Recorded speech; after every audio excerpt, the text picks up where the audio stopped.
Um, something I'm gonna actually bring back. I think I'm gonna bring back Magma Studio for the one of the sets that we do tonight. So we'll definitely do that. But anyway, we're gonna be starting on a set of 2 minutes poses. So we'll be starting on this pose here. Just be 2 minute warm ups for 20 minutes. Then we'll take a break, and then I'll do a quick demonstration of what we're gonna be practicing tonight. And then we'll get started on uh, on what we're going to be focused on tonight. But for now, we're doing 2 minute figure drawing warm up. So, okay, Google, set timer for 20 minutes. 20 minutes, and that's starting now. All right. There we go. You can do whatever for this. I do remember I do recommend just staying really loose. If you want to go straight into, if you know what we're going to be doing tonight, which the thing we did, it's a redux of what we did on Wednesday. You can go straight into doing that. But I'm gonna spend this time to kind of warm up my hand and like do these like really really loose.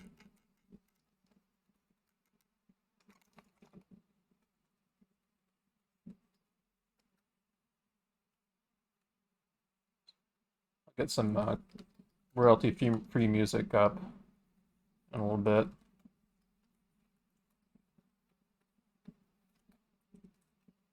Let's see, there's a few different ideas I think I want to try to practice during warm-ups. One of them is I want to kind of key into the overall shape of the figure and the pose and stuff. Like the overall abstract shape, because that's what we're going to be focusing on after the warm-ups. But I also want to pay attention to the line of action.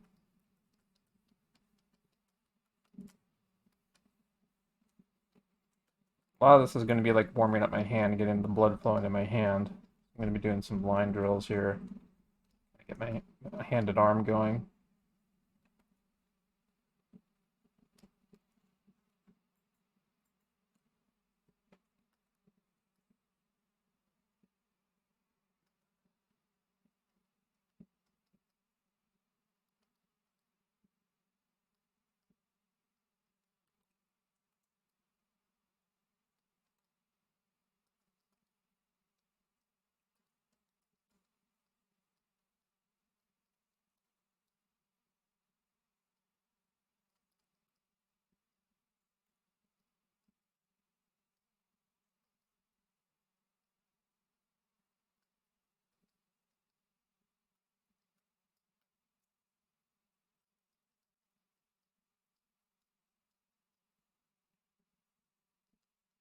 So for warm-ups, you can do whatever. Like just try to get like all the kinks out of your system and get your hand and arm warmed up.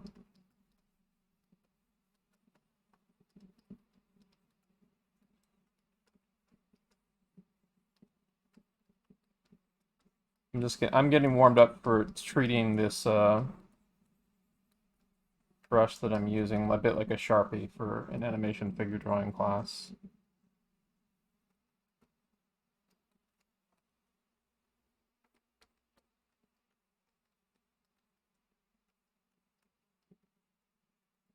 Alexa, stop.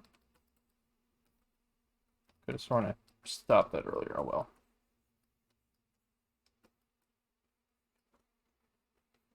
Alexa was doing some annoying background noise. Oh, shit. Astro Plug is still running. Shut that down. Okay. What's up? I said, well, you better go catch Astropunk. I tried to make a pun and it was bad.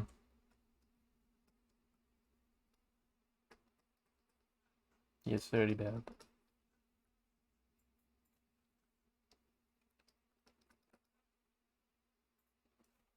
Man, only 7 viewers tonight. Usually more people on Fridays.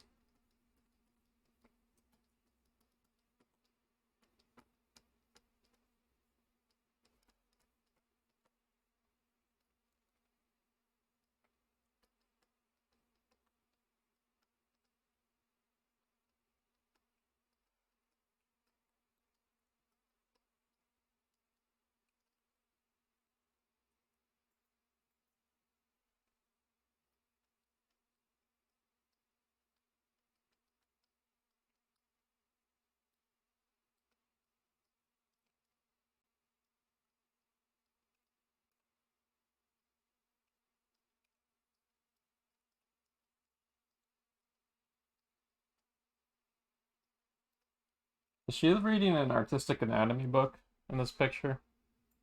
I swear she is.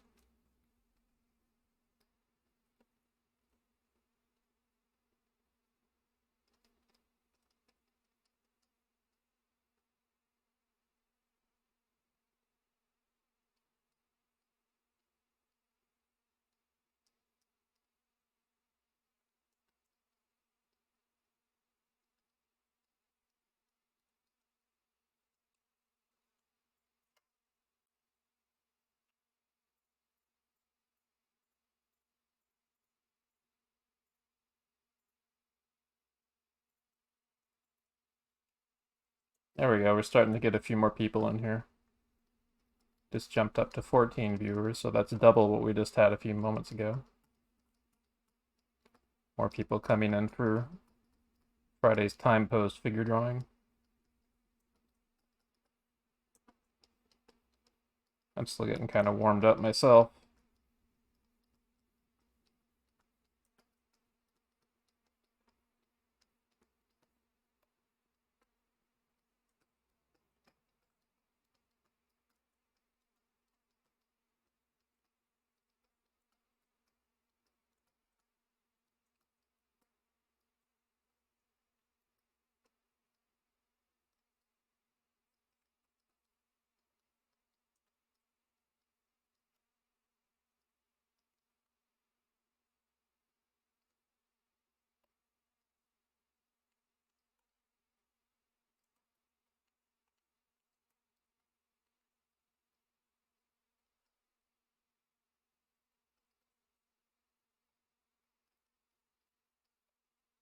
Try to get some.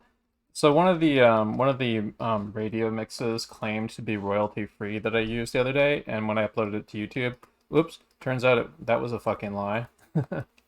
So I have to be really careful about using those. I'm gonna use one that I know is fine. Let's see here. You should use Stream Beats. Yeah, probably.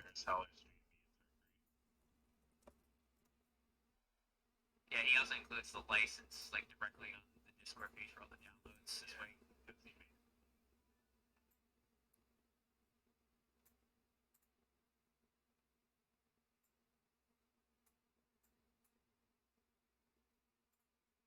He also has like I think a ticketing system now for like any of the false claims that might come in.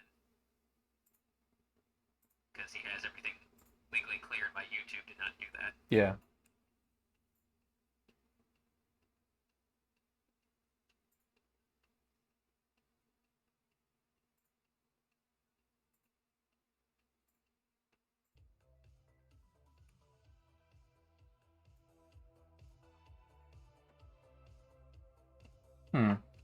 Looks like there wasn't any desktop audio during the pre-stream. That's weird. Or there should have been. I think there was, but something messed up.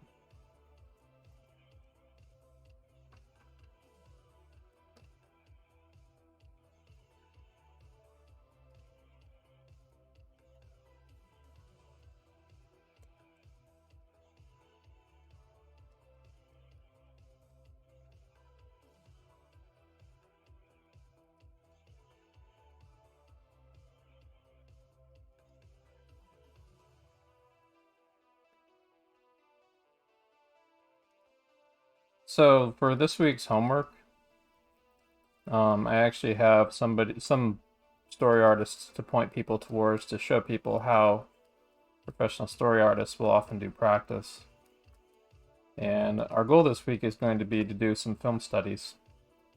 That'll be I'll be assigning the homework for that in tomorrow's class.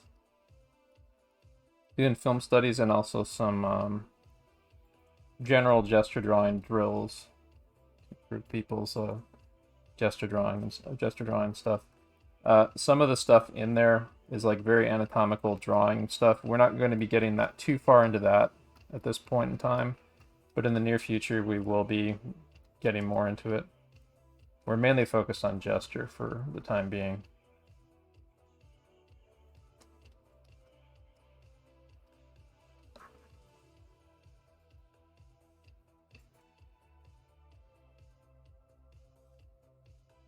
But anatomy, when we get to anatomy, we will be focusing on it. Like shorthand anatomy for animators and storyboard artists, but anatomy nevertheless.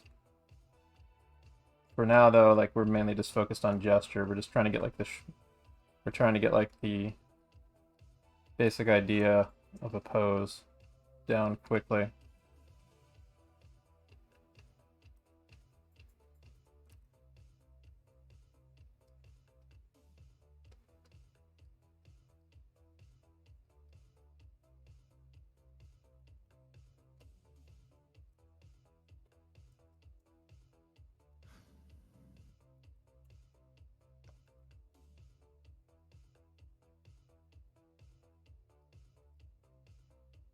I am coming in a bit rusty because I had to take a little bit of a breather yesterday, and I did get some practice in, but it wasn't very much.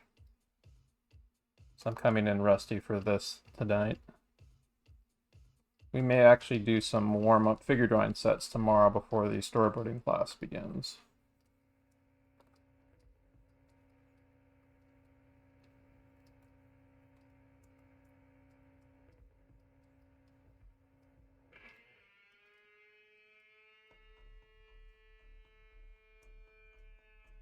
Before the storyboarding class, anyway. Actually, on that note, I'm going to take a peek in the Discord. There's a couple, I think there's like one other person so far who's posted homework. I was hoping people would post earlier in the week so we could get more feedback. Yeah, just one person so far posted the homework. Oh well. I mean, it's not a big deal if only like one person winds up submitting the homework. I'll just reassign it again and make it a bi-weekly then.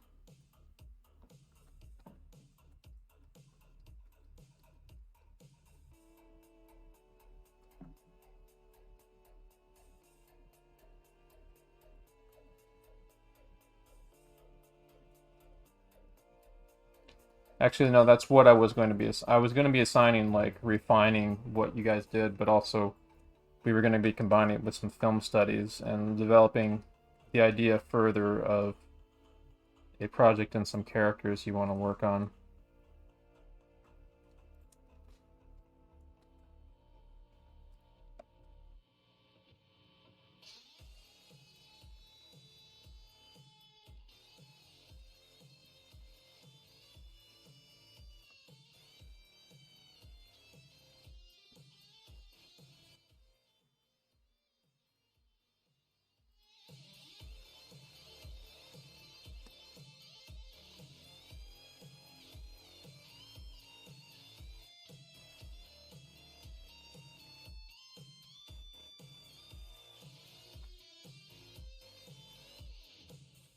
It's going to take me a little while to work out the kinks out of my hand to get warmed up. Got a lot of crinkly energy going on right now that I need to kind of get out of my system. Fortunately, the really brutal set that we're going to be doing of 1-minute poses in a little bit after this set will be just what the doctor ordered for forcing you out of your comfort zone.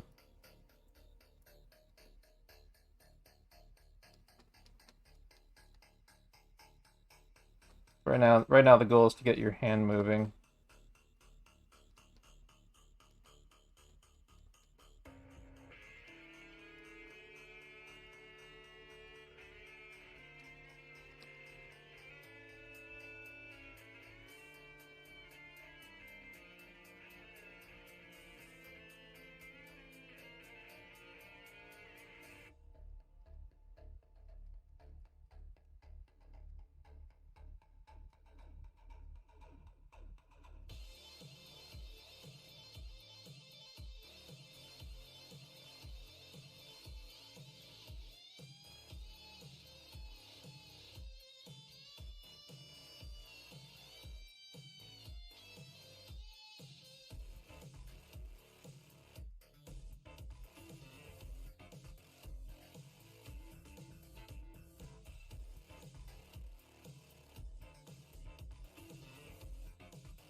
Like right now, it doesn't really matter if it's gestural or crude and stuff. You're just trying to get your hand and eye warmed up. We'll be slowing down and doing more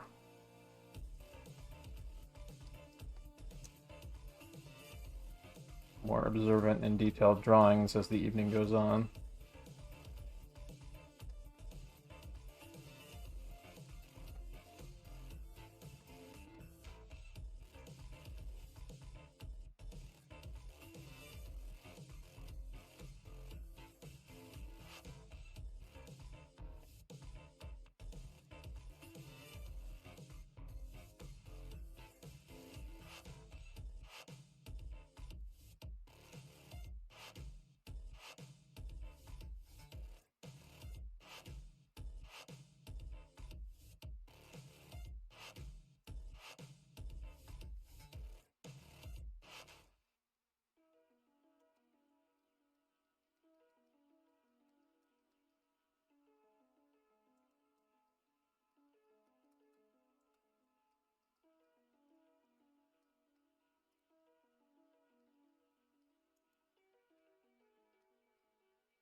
Right now I'm still getting warmed up, so I'm only like loosely following the model. I'm trying to get like a little bit of my figure invention side of me going a bit with some quick, just get the nervous energy out of my system.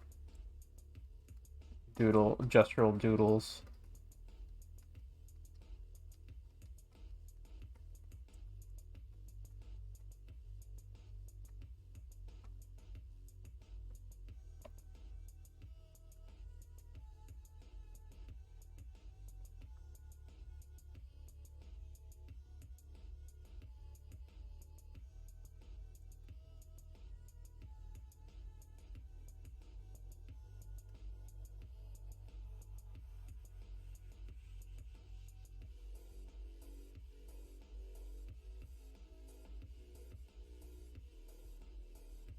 Mm.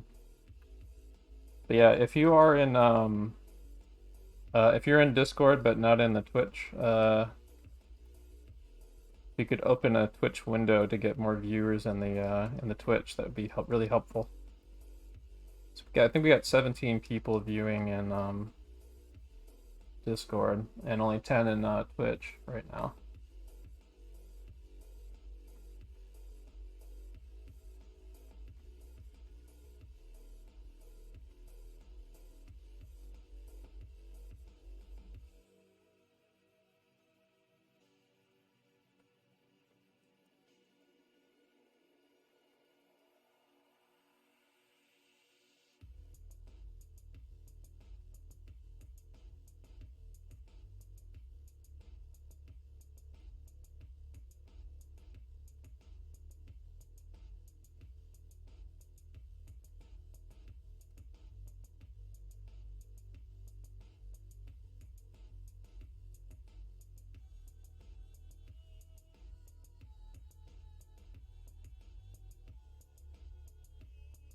I've noticed this is a really frequent pose. Paku jumpers using while doing their retreat. With the flip. Yeah.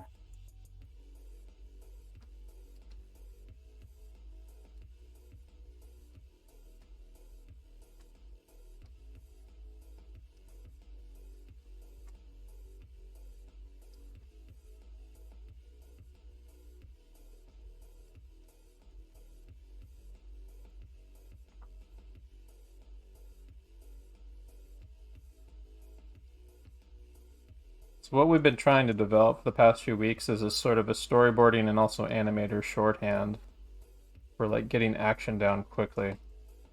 It's less concerned with an anatomical detail or shape and stuff, and more concerned, or like, well, construction anyway, and it's more concerned with just like quick, quickly described poses that read from a distance. In future sessions, once we start moving, okay, Google, stop. In future sessions, when we start moving into like more structured stuff, we'll be seeing how to apply the this gesture to construction drawings and stuff. Anyway, so I'm going to pause that. Okay, Google, set timer for 10 minutes. 10 minutes. Starting now. We'll be on a little 10-minute break right now. Yeah. Anytime I have like kind of a rest day, it's a little bit rough for me coming back. I think I might want to take a little extra time doing some extra figure drawing tomorrow for sure. But for now, let's actually see if we can get Magma Studio set up, because that was really fun last time we did that. So I'm going to post the link for this in the supporters chat first, and then if we don't get a full room of 4 people in there, then we will see here.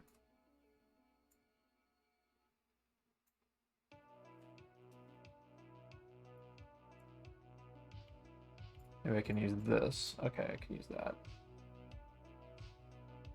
And then if we don't get a full room of people in here, we will. I'll invite some people. I'll invite like some extra people from the Discord to come in on a first come first served basis.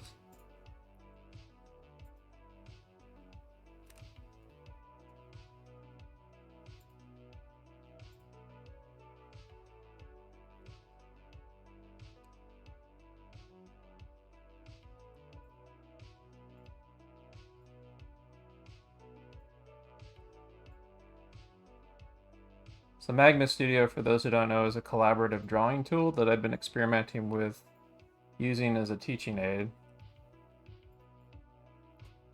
So anyway, I've got a divided up space. It's not perfectly divided up, but we'll just make do for now.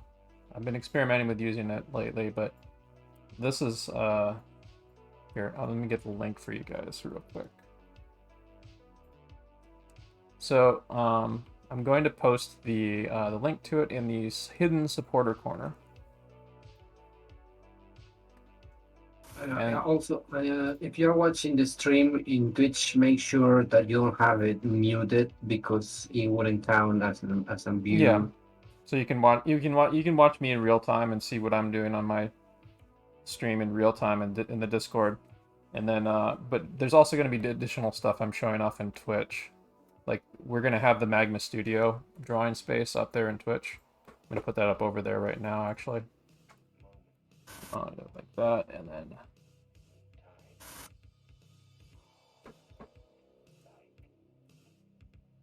Let's see here.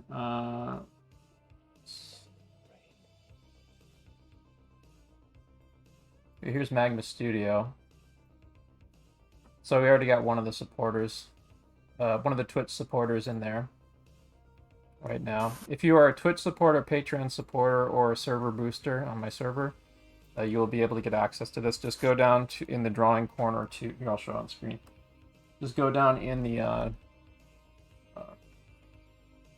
in my Discord. Go down to the supporter corner, and there's a hidden supporter chat right here. You click that, and the link to the Magma Studio thing is there. Just sign your name in the one of the 4 drawing spaces in there to claim a spot, and you'll be able to sketch on stream and follow along and stuff. So yeah, I've got some like. So let me show you guys real quick what we're doing tonight. This is going to be a continuation of what we did last Wednesday, which is a 2-phase drawing where we do a abstract shape. And then we follow it up with a draw over. Let's see here, one sec. Here we go. So I got some examples here.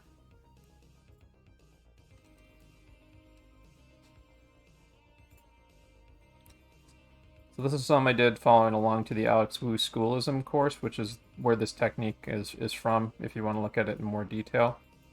But you have like you are supposed to be going for like these kind of really, really simple abstract figures, actually even more abstract than these ones that I've made. But it has to be like stuff that describes the pose in like really simple ways. And then you go through it in one phase or in one sitting like this. And then you go back through it again in the same, you go back through the poses again in the same order. And do another draw over with another darker pen. So you want to use like a lighter color and then draw with a darker color. If you're doing this traditionally. If you're doing it with, if you're doing it digitally, then same thing, but you just use different layers. Yeah, most of your drawings should look something like this guy, or that guy, or that guy. They should look really very abstract. You don't want to always draw the head in. You'll do stuff like that's like this. You're just trying to get like the overall meaning or thrust of the pose. And this is a and let me just show you real quick. So if you Are we intentionally trying to draw the silhouette, or is that just no, a happy it's not. accident? No, silhouette is next week. This is not silhouette. This is interpreting the action of the figure into. Here, let's see here. I'm gonna Pixar gesture drawing. There we go.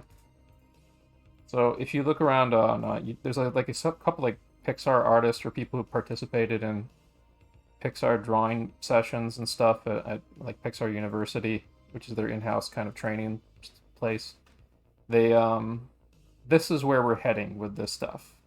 Like we're working on the building blocks of what this is what this is right here. Like eventually we're going to be able to interpret the model into characters and stuff and do it fluently. But like if you see like in this, like this builds on this technique builds on a previous kind of type of practice that we'd been doing from last week, which was a let's see here if I can find one from last week. No, those aren't good examples. These, I think so. Here we go. So these kind of like almost Japanese cuneiform things, which are supposed to be representative of like the line of action and stuff of a pose. These were done like in about 30 seconds each, right here.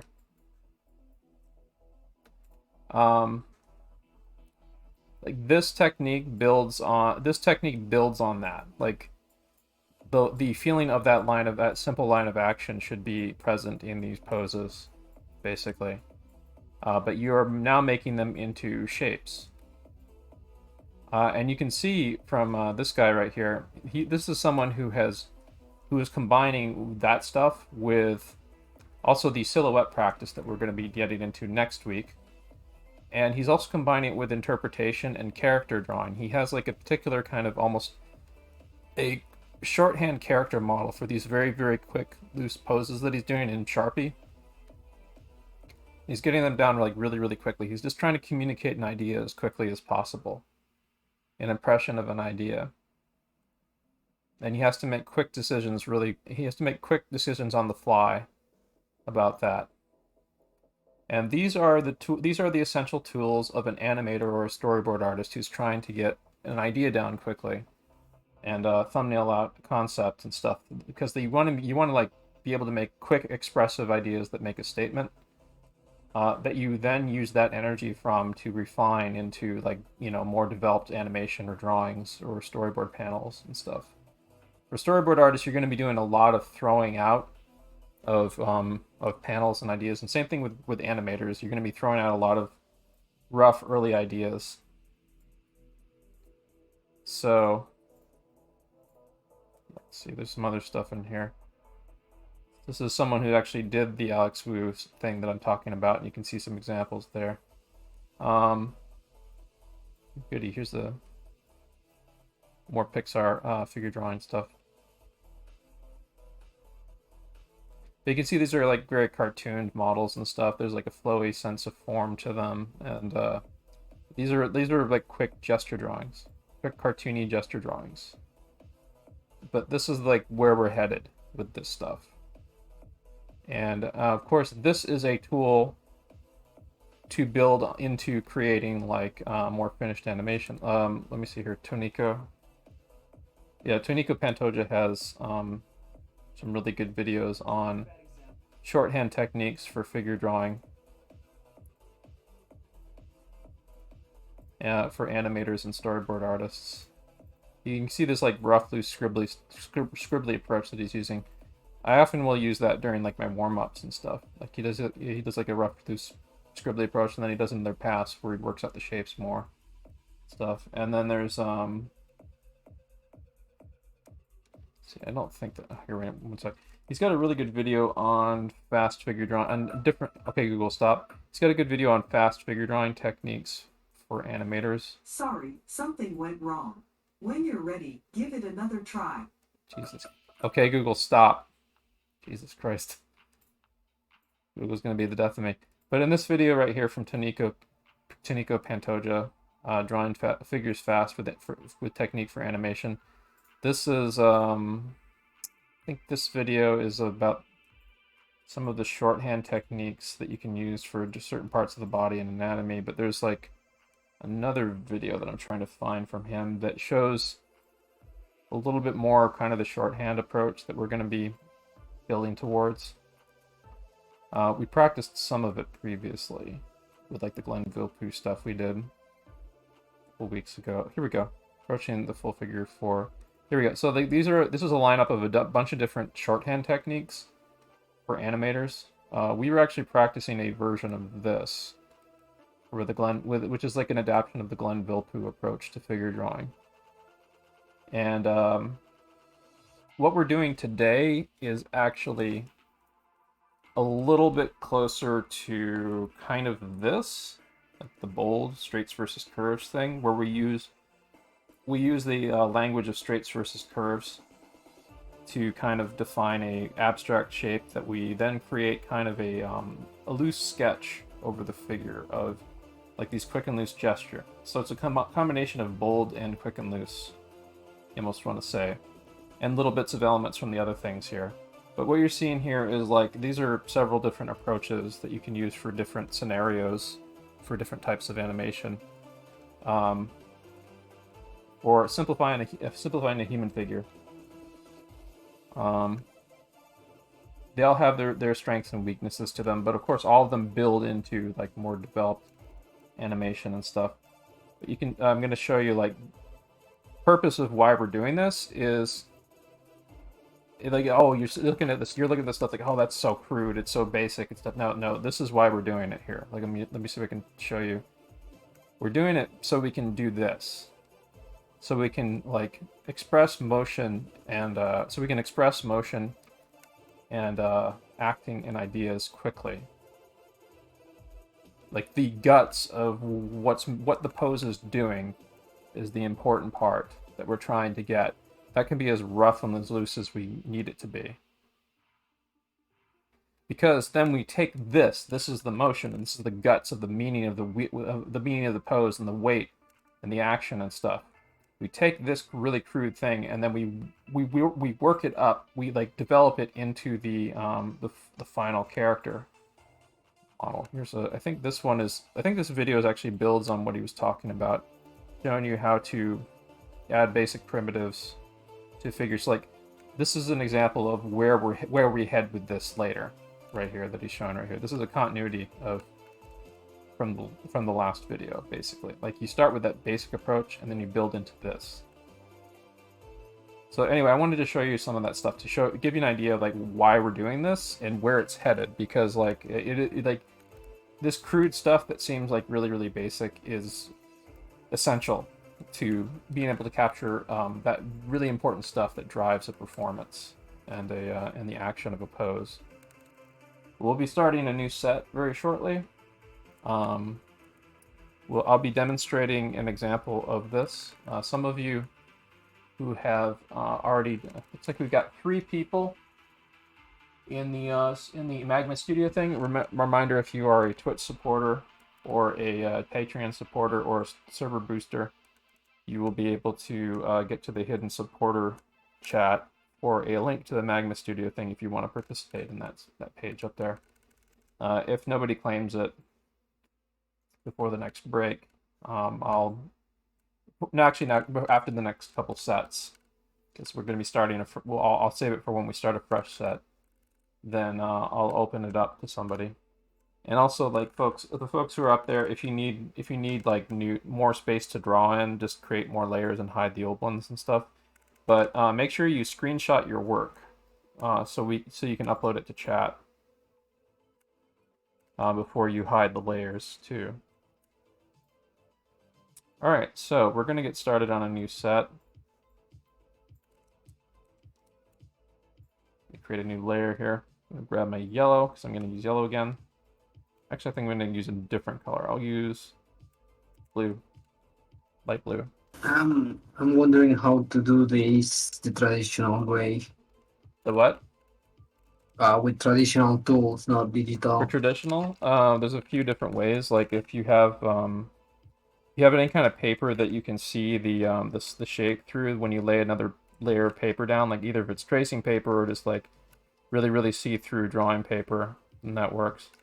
So another thing. I have a light box. Yeah, Lightbox works too. All right. If you get a Lightbox, yeah, that'll work just fine. Ideally, you want to use like a light color for the under drawing, and then like use a dark color for the oversketch. So okay. we're going to be starting a set of 1s for this. One of the things about this is that the poses can't be random for this, because we're going to be going back through the same order of the same poses again. So I'm going to actually skip through some of these because of some of the poses that we already previously did for the warm-up set, because I think some of them are in the same order. Actually, let me check to see if shuffle images is on. Okay, turn that off. All right, so let me pick a good starting point here. That's a good starting point. So, okay, Google, set timer for 20 minutes, 30 seconds. 20 minutes and 30 seconds. Starting now. All right. So, I'm going to demonstrate this technique a little bit. You want to take a good look at the pose, kind of think about what it's doing, and how you can abstract that into like expressive shapes that kind of follow a line of action.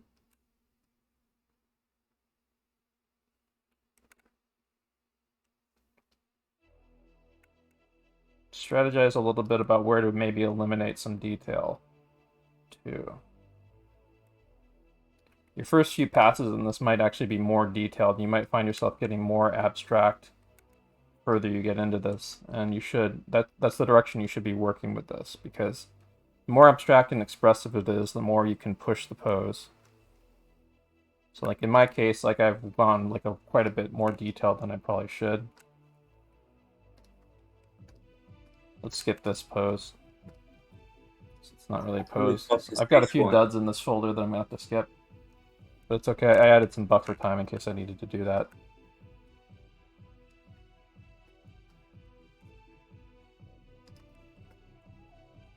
We're gonna skip that one too, because that one's not a full figure. Maybe skip that one. No, this one's fine. We'll do this one.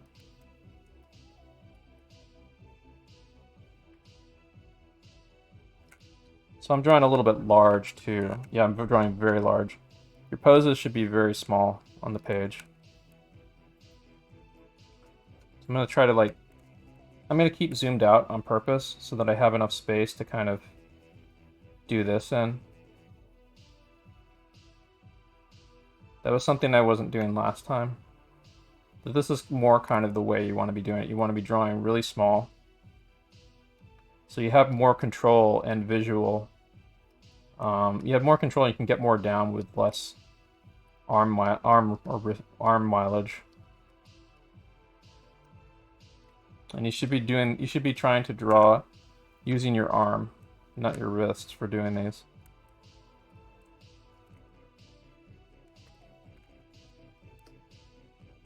But you want to get down something that kind of describes the overall kind of spirit and thrust of the pose.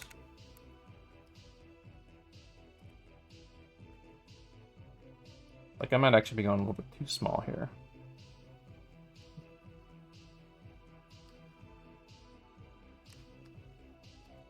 Yeah, I can probably zoom in just a tad.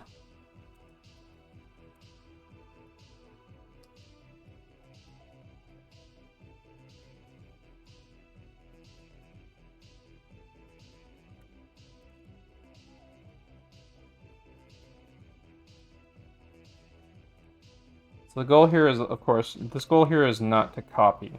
You're trying to take the idea of the pose and interpret it. Maybe add something to it. It's going to take a few swings to kind of get into the spirit of what you're supposed to do.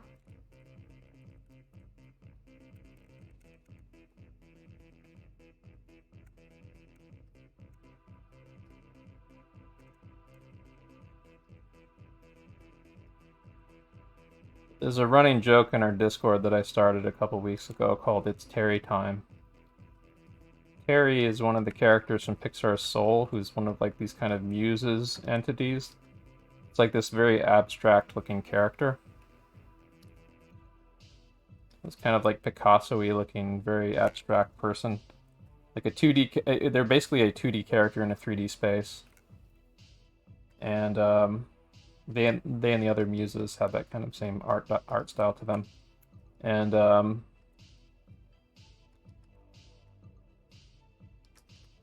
Terry is a really magnanimous character too, and one of the better characters in the film, I think. One of the more memorable characters in the film. Memorable as far as the side characters go, anyway. And so to help people kind of wrap their heads around like what this technique does, I like to say it's when we do this, it's Terry time. It's kind of gesture stuff because like those characters are an excellent excellent like example of like the distilled application of the stuff that we're practicing.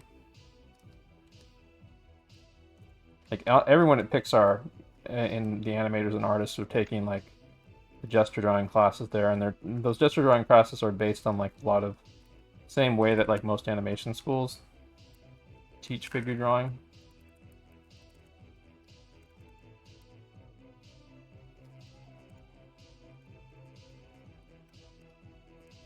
Yeah. I do like that I've settled into this technique now where I can draw really small and get a lot down.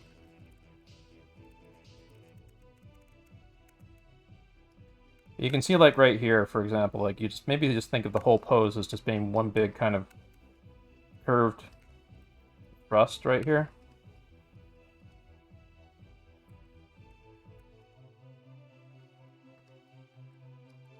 Then you add this kind of like triangle for the arm there.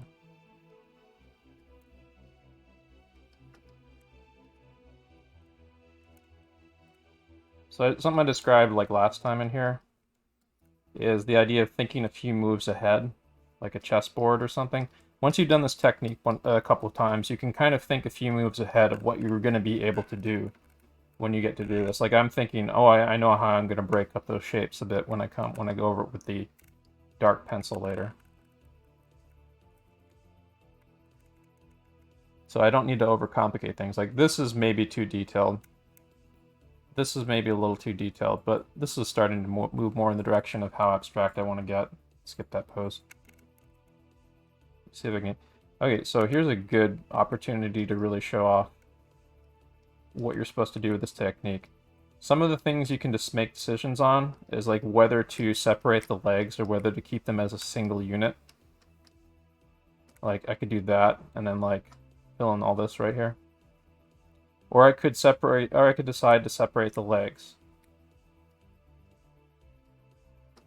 And the goal is to get like the overall cohesive feel of the figure as a single unit, kind of.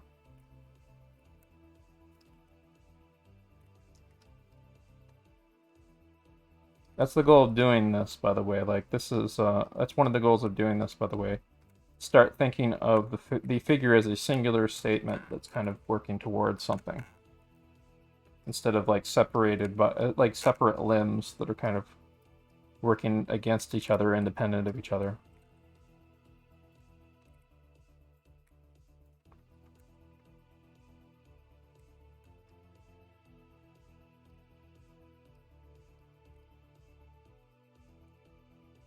In this case, I can just do like this really kind of thrust line of action right here for the shape of the basic shape there. Then I have this kind of secondary shape down here, sort of triangle with a leg wedged there. The arms are pretty important. The arm is pretty important and significant there, so I'm just gonna add that. But I'm trying to get like this kind of like overall upwards thrust of the figure, and there's maybe I can push that a little bit more in the time I have left.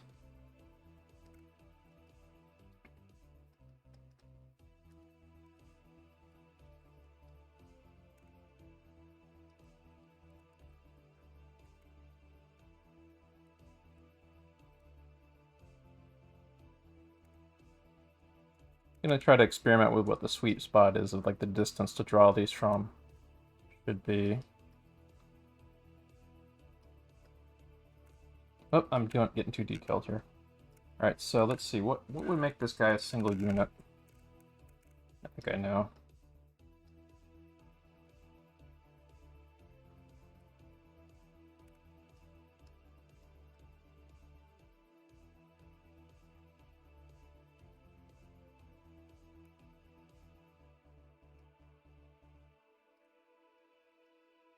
Good idea to take a moment to strategize a bit too about these poses.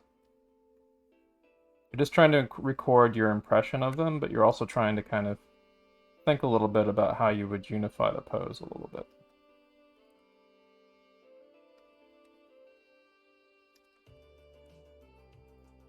And the cool thing is, because these are very, very short poses, you get so many opportunities to try it.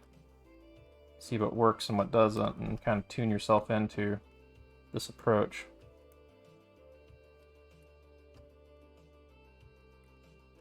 When you get into the mood of this, though, it starts getting fun, and that starts coming through in your drawing. Like, you start getting playful with it. Because it starts getting fun to kind of express or say something with the pose. And you aren't encumbered by too much detail.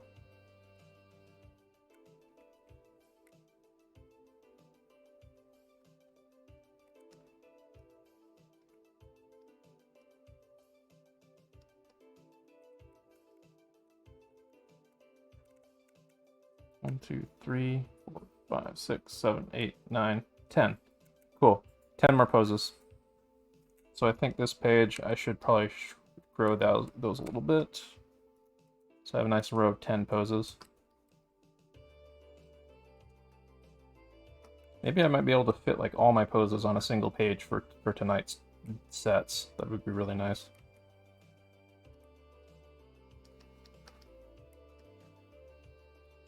So there's a lot going on with this pose. But don't let it scare you. Just think of where the area that's most complex is and try to simplify it a little bit. Like in my case, I simplified that to the kind of a general head shape and a few kind of general gestural shapes for those kind of bent arms. I got one big shape down here for a leg. I got another big shape down here for the other leg.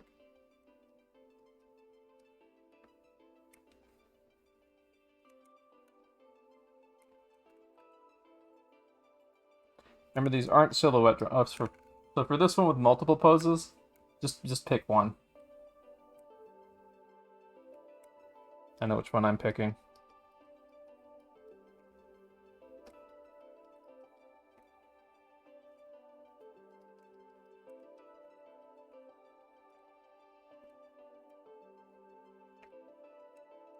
And if you do feel bold, maybe you can pick 2 of them.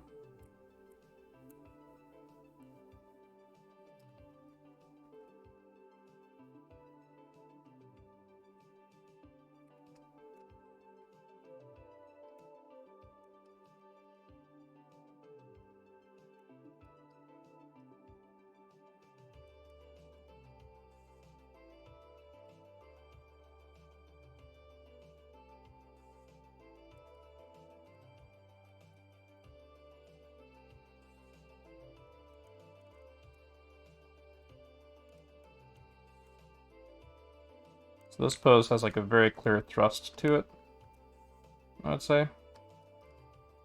That's an opportunity to unify it. Like there. And you can put a little secondary shape right there, carrying the weight of the pose.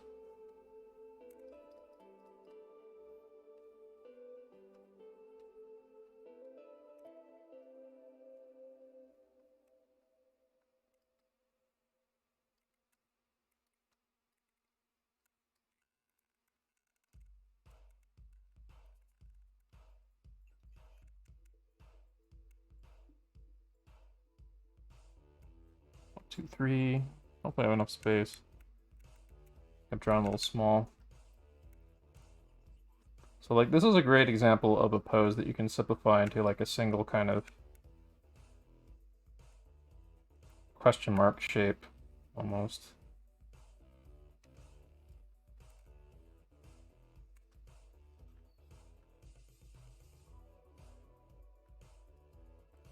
I'm drawing way too big though. I'm gonna shrink that. Keep working small.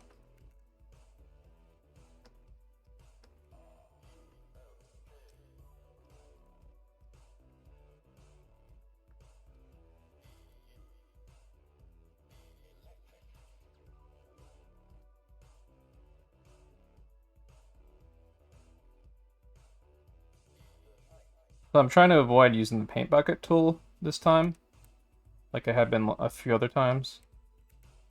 Because first off, the way that you're supposed to do this exercise, you're supposed to draw you're just supposed to draw like smaller, so you get more control over the pose.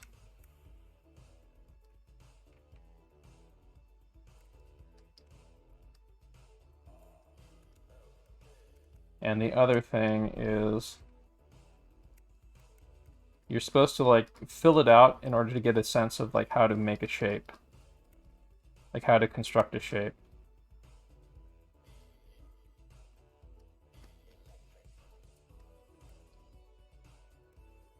So you're like your overall sense of reading and understanding the pose and like studying it is built into like filling out the shape, basically. Filling out the abstract shape you're trying to use and create.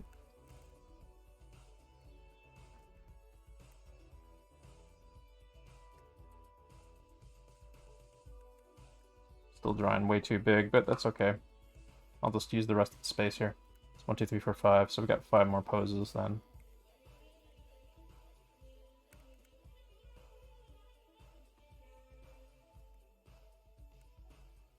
Oh, that's way too big.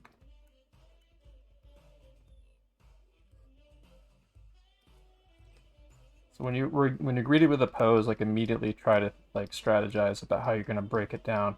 What's the simplest big shape? What's the simplest dominating shape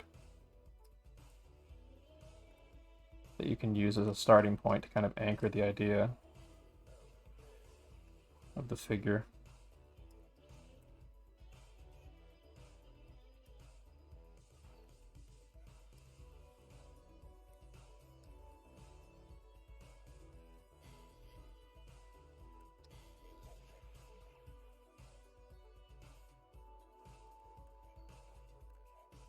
That pose is a little bit tough to do because it's a little bit vague and not the best silhouette. This one is a good one though.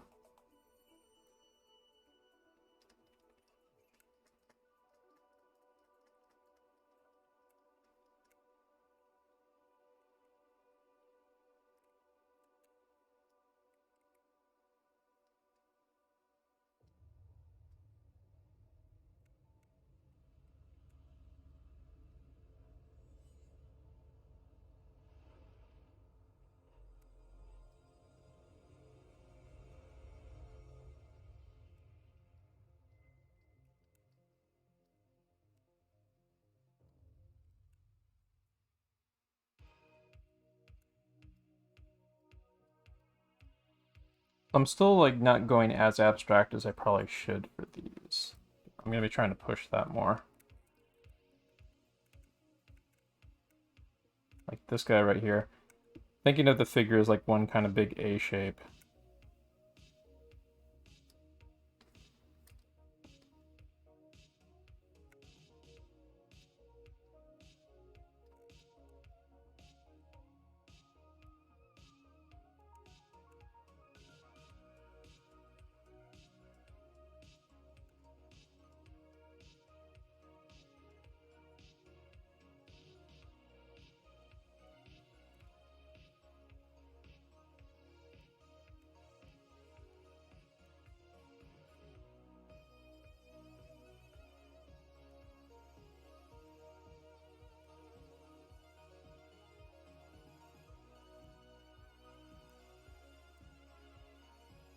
Also, even if you don't get it perfect, like that's okay. When you get to the draw over phase of this exercise, you can push things beyond the initial shape that you did, or include details that you couldn't include because you were trying to draw really abstract. You can omit the head for these.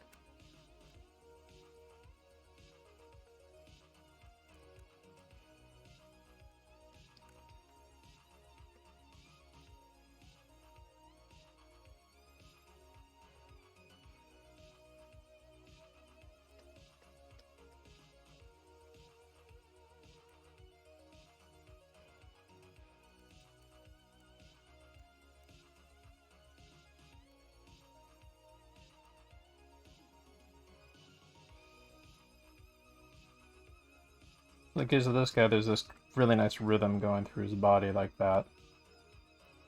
That's something that I'll play up when I get to the draw over phase too. 1, 2, 3, 4. I think this is the last pose of this set. Okay, Google, how much time left on timer? You've got 43 seconds to go. Yeah, I thought so. Okay, Google, stop. Okay, Google, stop timer. No problem. I canceled it. Okay, Google, set timer for 35 seconds. 35 seconds. And that's starting now.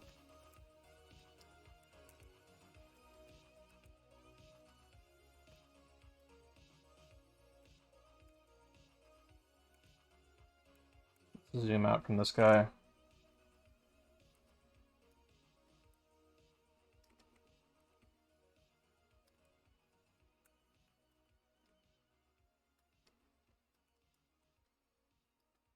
So this technique naturally builds into doing silhouette drawing. You will kind of want to maybe avoid putting too much detail into these. Some is okay. But you want to kind of look for those abstract. Okay. Okay, Google, stop. So we're rewinding real quick here so we can get back to where we started, which was on this pose. And then we will be doing another set on a new layer after a 7-minute break. Okay, Google, set timer 7 minutes. 7 minutes. And we're starting now. Somebody, yeah, there we go. Somebody accidentally. So let's take a look at what people are doing in Magnus Studio right now. Feel free to put what you did for the sets on screen. Corbin and Heiko and Tim. Nice. Yeah, Corbin's got some good results there, I would say. Let me move my mouse over here. So that one is really kind of nice. I do like this. I think it could be pushed more, but I do like the overall feel of it. I'm not really very confused about what most of the poses are doing. This one's like an early pose. That one's a little bit not as pushed as it could be. But I can tell what that one's doing. I can sort of tell what this one's doing. Definitely tell what this one's doing, and so on. This is really nice right here on Heiko. Like that figure up there. That like on the lower right. I get in good, like a lot of these read pretty well on Heiko's, I would say. So Heiko's in a good place for messing with these when they get to the draw over phase for sure. Tim, do you have anything to show? I think Tim was drawing during that period. Photoshop only. I find it not very useful because I can't use layers in Magma Studio. Oh. Oh, somebody did the, yeah, somebody occasionally does the fill bucket tool and has to like edit undo in there. Don't forget to stretch, y'all. Yeah, that's not a bad idea. I'm actually gonna do that right now. I'm gonna hit the restroom stuff. Yeah. This is a really fun technique. Tomorrow will be, well, actually, before we go tonight, I'm going to make sure we take a peek at some of the stuff that we're going to be using as study fodder in the next couple weeks for storyboard stuff. I think there's a, well, actually, no, I think I'll bring it up now because worth sharing.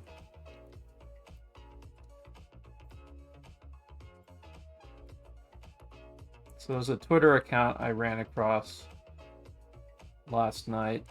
It's got some really, really cool shit on it.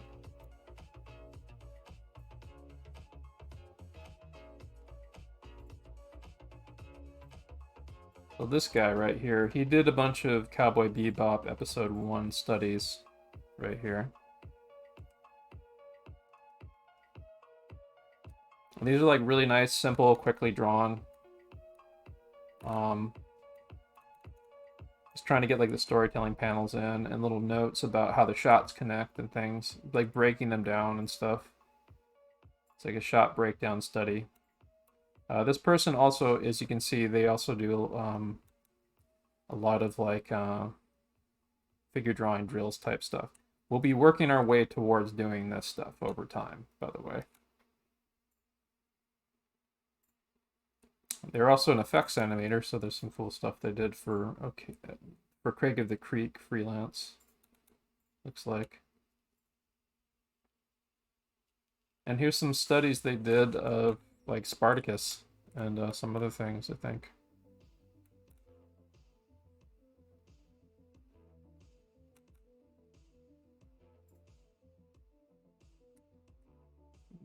Mysterious City of Gold studies, which is a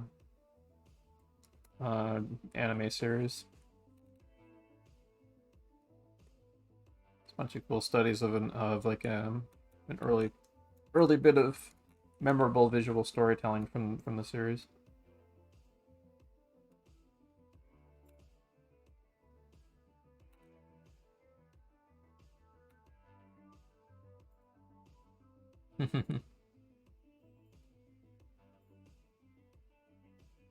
That's cool. I think this is this. I think they said here that this is for a class doing some Emperor's New Groove character studies.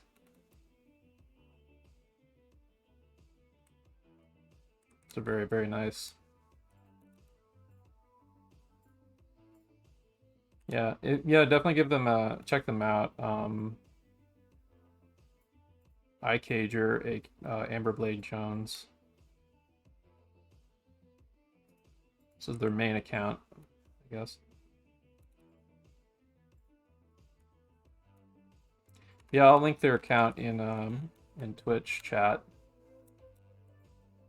Yeah, I gotta hit the restroom real quick before the break, before we get back from the break. So I'm gonna go do that real fast. But here, I'll link this in Twitch and in Discord chat. But we'll be coming. Okay, Google, how much time left on timer? 1 minute and 42 seconds left. Okay, Google, add 1 minute to timer.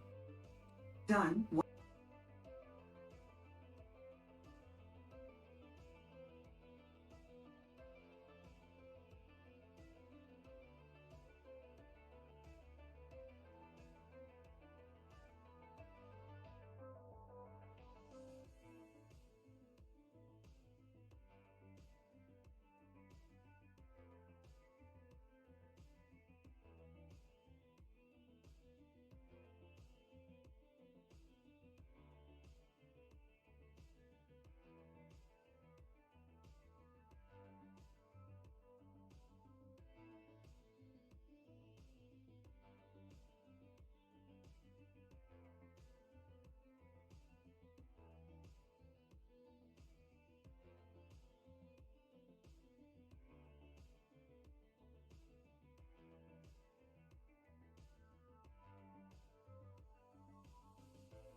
Oh yeah, and I want to give a plug to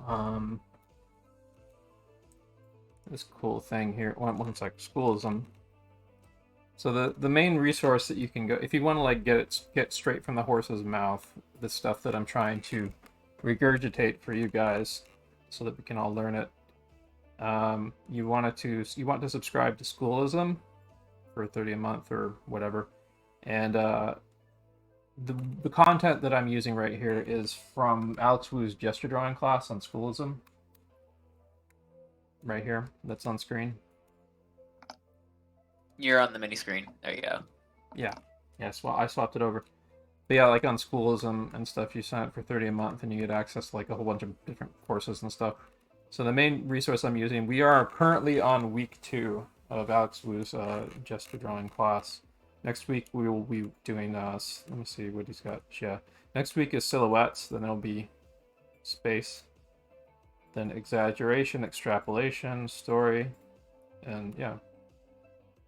7-step building towards essentially, let's see here.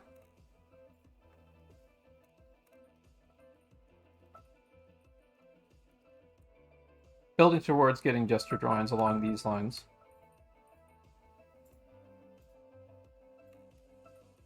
Okay, Google, stop. Really, really cool stuff on iCager's page there. Anyway, so we're going to get back to this. Get your dark colors ready. I'm using black in my case. And just get ready to have fun with this. Don't be exact with it. You're doing cartoon interpretations of what you did a abstract silhouette of. The characters the characters that you do draw over should be like expressive and fun. Let's see, like this is what these ones were way too crude for what I did, but this is a better example, like getting like little facial expressions in there, kind of getting like the overall gesture of the body, getting it sort of playful, trying to get into a nice groove and rhythm with it. So have fun with it.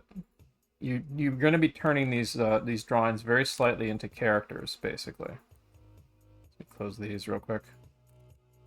So let's see. Oh, on that note, this is some warm-ups I was doing earlier today, where I was, when we move more towards doing character drawing, these kind of shorthand, quick character sketches that I did before class, is how I would be like converting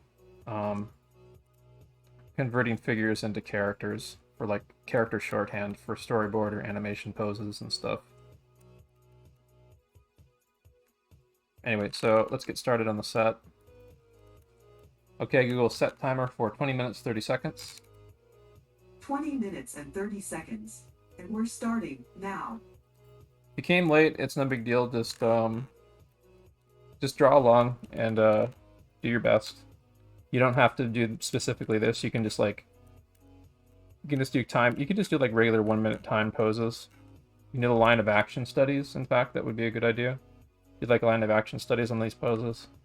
So anyway, same thing as the other thing before. Like, I want you to kind of zoom back and draw smaller and stuff.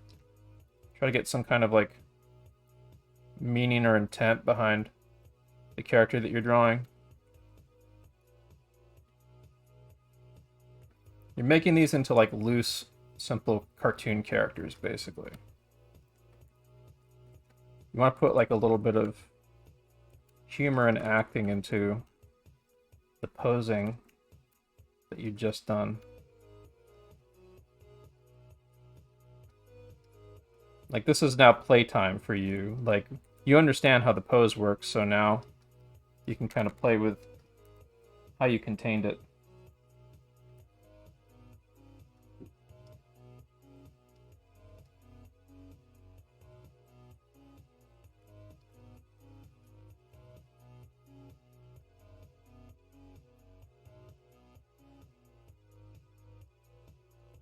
Pay attention to stuff like the overall thrust of the pose itself, what the character's doing.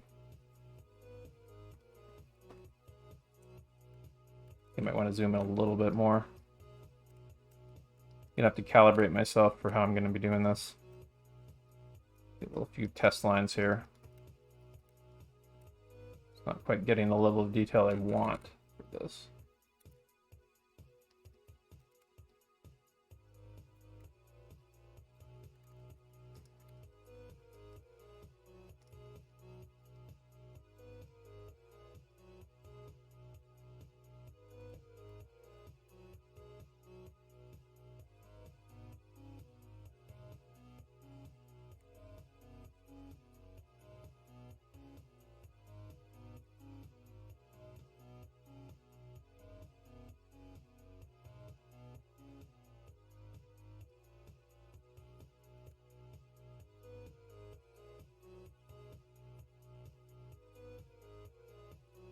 Feel free to play with it, maybe add like a little bit of story. You can add like dialogue balloons or maybe other little details to it too if you like.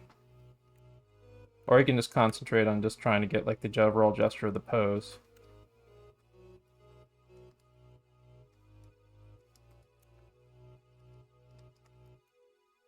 But right now it should be playtime. We're playing with these poses.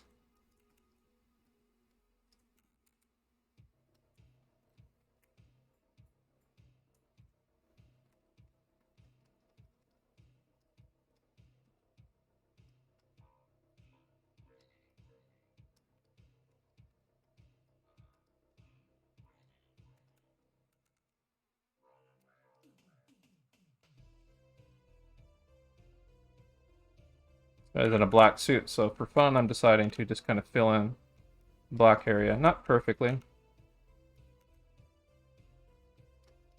Just a little bit.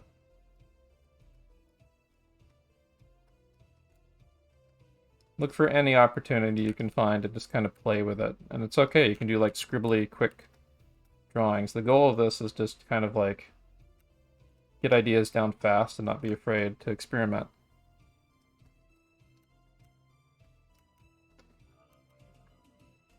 Because you take like like the simple statement of a pose like one of these, and then you work it up with shape breakdown and other things when you make it into like a real developed pose.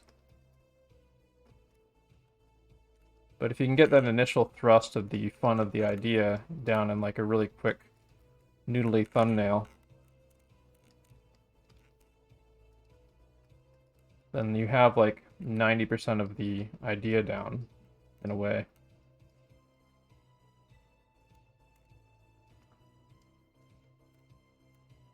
And the rest is just polishing and embellishment.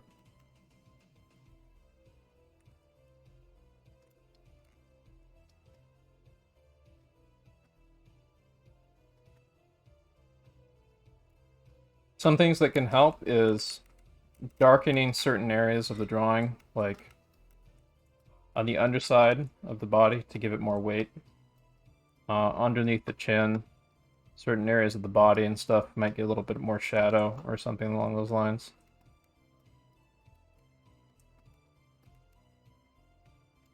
You can use little tricks to make stuff pop.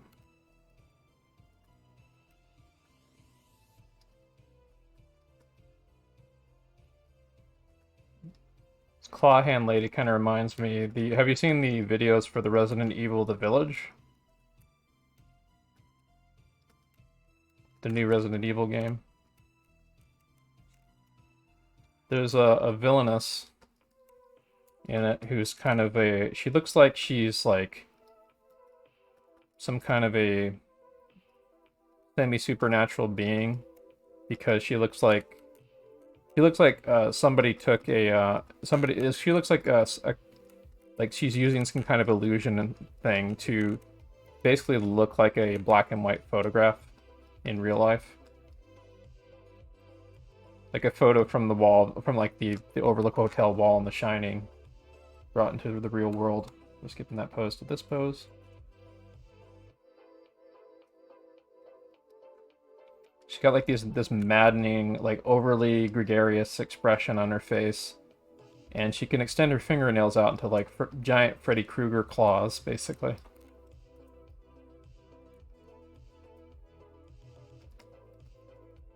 Somebody on Twitter called her Freddy Krueger.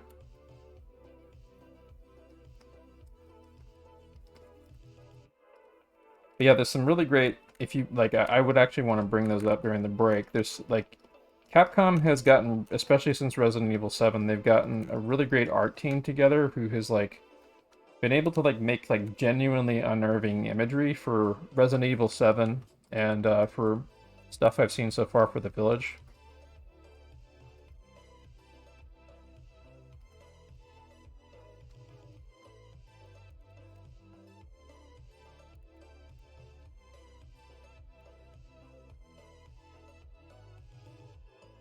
And like the posing and the staging and everything of the of like the preview stuff so far is looking really good.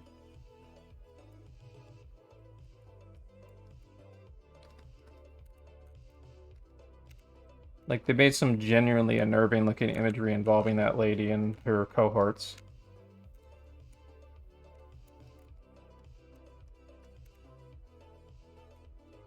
Like, they didn't really have those qualities in the Resident Evil 2 and 3 remakes. Those games felt more like they felt more like fun action films than horror, which is fine.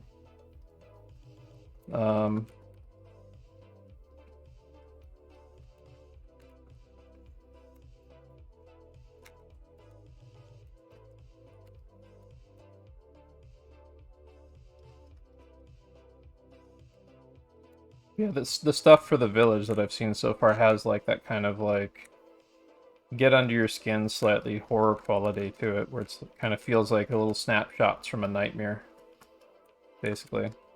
I wouldn't say like I wouldn't say like deep like Silent Hill. Well, Silent Hill's not even really that deep, but I wouldn't say like psychological, like really deep psychological horror type stuff, but like stuff that's like the person who made this has a sense of how to juxtapose imagery and posing and stuff to put people at ill at ease and have like kind of a really kind of uneasy horror vibe that hasn't forgotten how to make stuff that's genuinely unnerving to look at.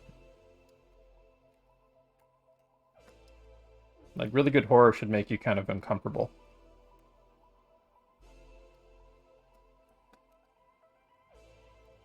When it's not like straight up trying to scare you.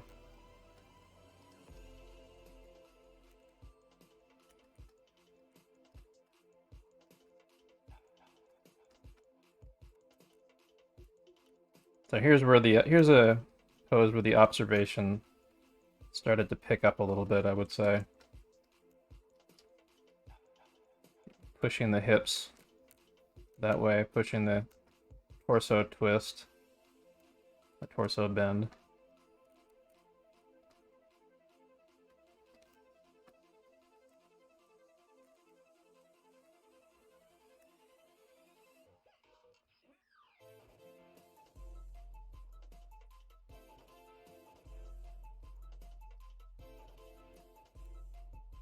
So as I showed you,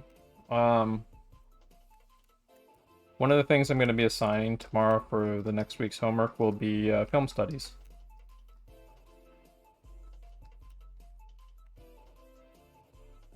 Like breakdowns from existing animated show or film or a live action show or film.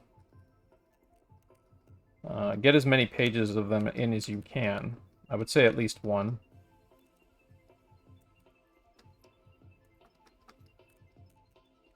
And just do whatever you can for like the for however much time you can put into it. And that will be in addition to either like for people who weren't able to do the first assignment this week, you can do that, and also like anybody who did turn in the assignment, I'll be assigning them the next phase of that to refine the idea a little bit. Make it more like a real storyboard beyond the thumbnail, the initial thumbnail 4-panel assignment.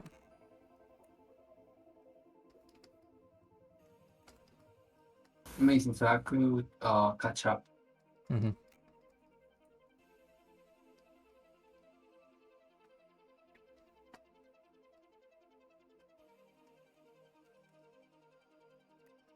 The references online? You mean the The figure posing that we got? Probably not.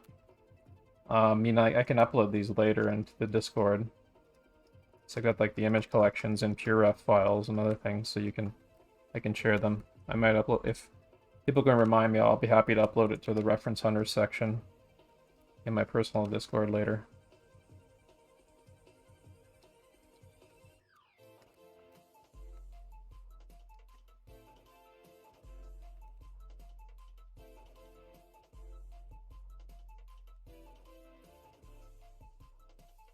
Like this guy, this tie, for example, I kind of immediately want to play with that, and that gives me something to kind of play off of to kind of push what's happening a bit.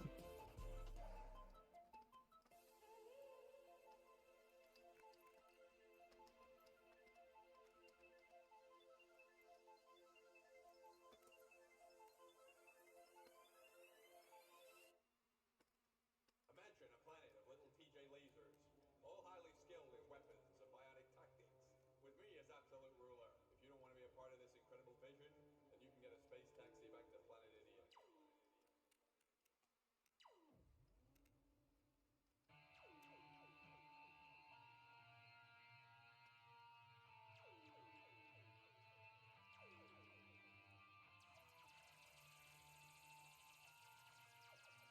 You only have a minute to do these, so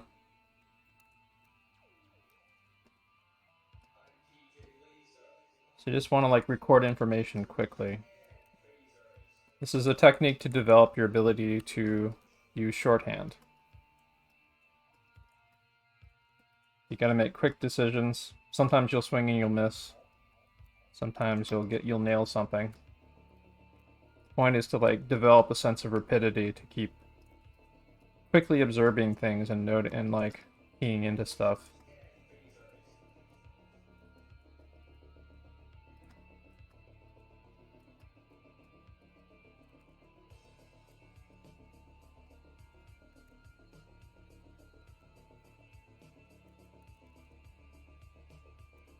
Because these simple poses that are done really quickly, like you're gonna be drawing about this fast and this crude if you're doing like a really rapid thumbnail storyboard.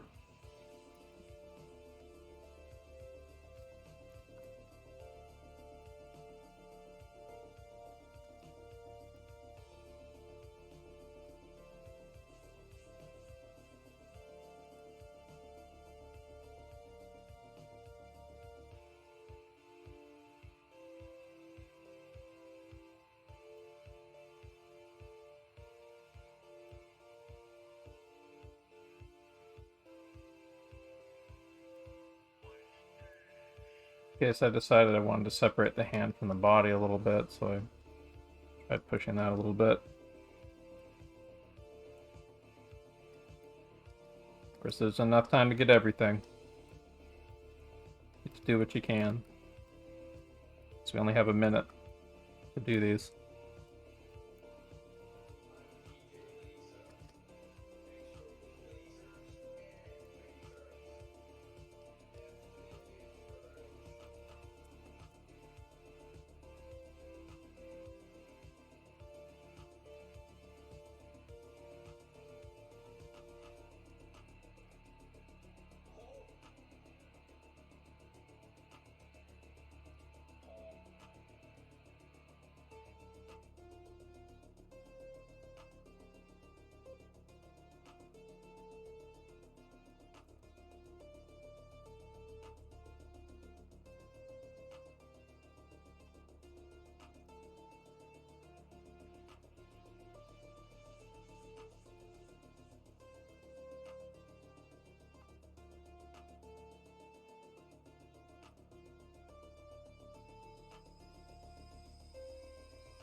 In this case, I don't think I pushed the original pose enough. I'm going to use this as an opportunity to do that.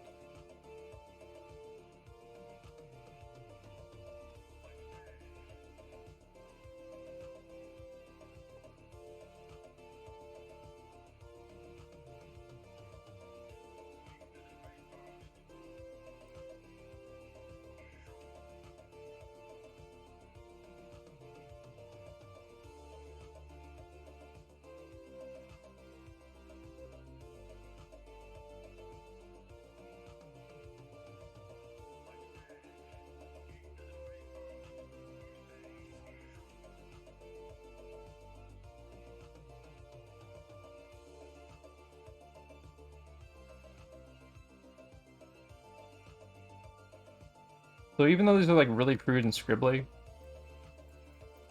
if you're going through them with a good rhythm, and you're like darkening in certain areas of them and stuff, they should look pretty neat when you zoom out from them. And that should be the effect you'd be going for. Like, you should be able to tell what the pose is doing when you zoom out. Like, they look really crude when you zoom in. But then when you pull back, you can tell what they're doing. And that's what you want. Because if you can do that, then you can easily just like blow up any of these poses and use it as a foundation to do a more developed figure pose or like storyboard pose or an animation pose or something.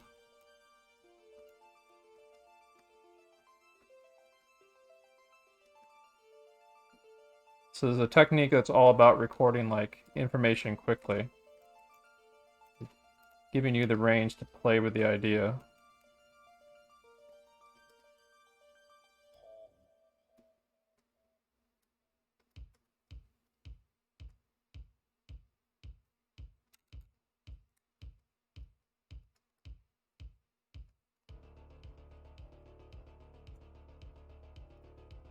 Like, there's no time to be precious with your drawings in these. It's just all about recording like the meaning of what the pose is doing.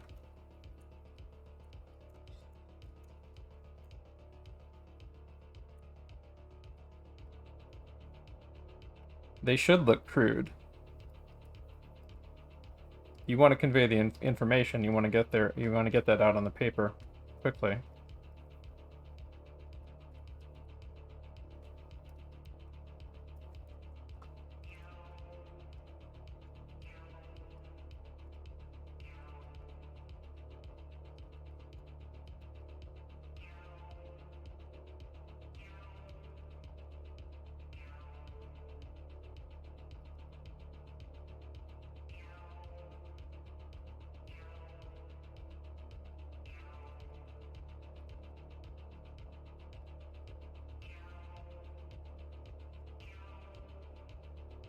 This is the last pose of the set.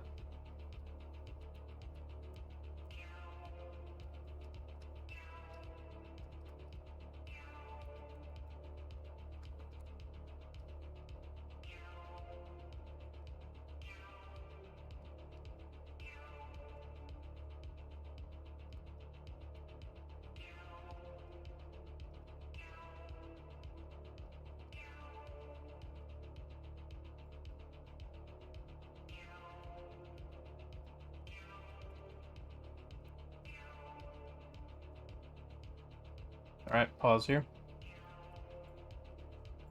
Okay, Google, set timer for 7 minutes. I think that last pose wasn't too successful because I drew it too big. Second timer for 7 minutes. Okay, Google, Starting stop now. all timers. Okay, Google, stop all timers. Okay, I canceled it. But the other ones that I did earlier were definitely more successful. This one's, I would say this one's successful. This one's successful. That one's pretty successful. That one's successful. That one's successful. That one's successful. This one's successful. This one was tough, but I think it came together. That's pretty okay. Maybe add this in here. Feel free to play with them some more, like during the break. Maybe just like add some additional details to them or little things that you think that might enhance it a little bit.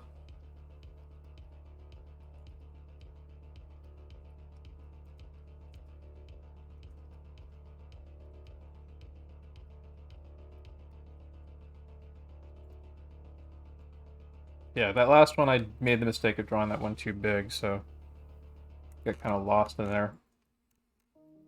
Like drawing these small to be able to like get the idea down quickly is what the goal should be.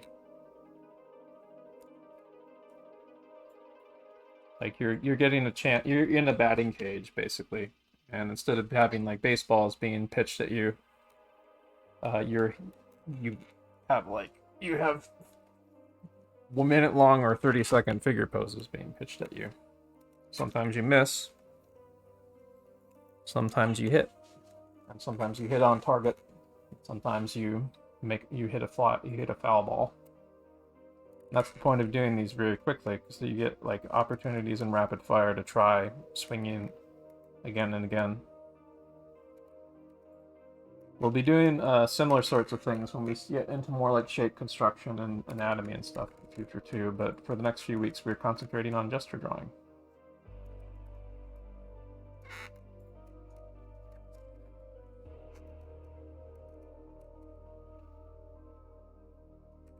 Okay, Google, how much time left on timer? It looks like you don't have any time Yeah, I set didn't at think the so. moment. Okay, Google, set timer for 6 minutes. 6 minutes, and that's starting now. Cool.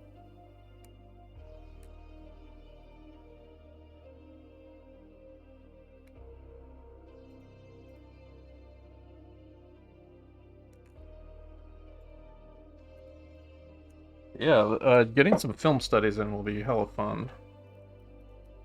In fact, I would maybe like encourage people just doing almost nothing but film studies this next week would be a great idea if you just want to do that,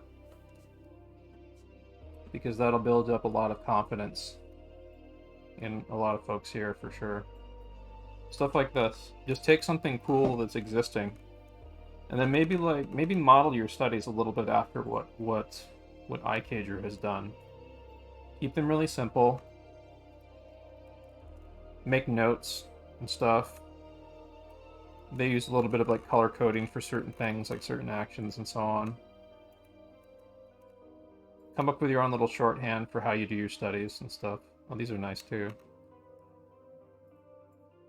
You can maybe even use it as an opportunity to do like some kind of more involved figure studies like these too. These are great.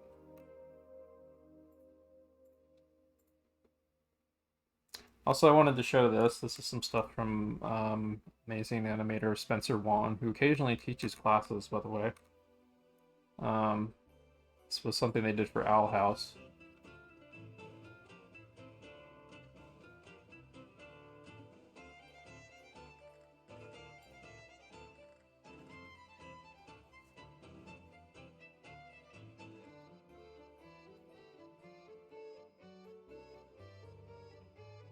Oh shit, is there a...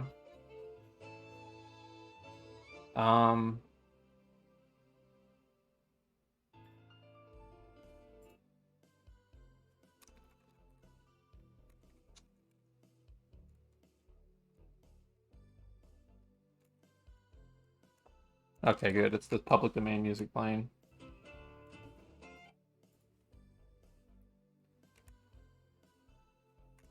I was worried there was some copyright music playing in the background that I wasn't aware of.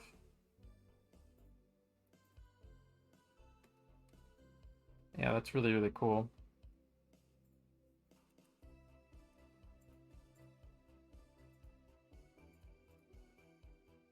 Let's see what else he's been up to. This is yeah, this is actual animation here. This is not storyboard. This is the cleanup animate. Well, not cleanup. This is a rough animation, rough tie downs.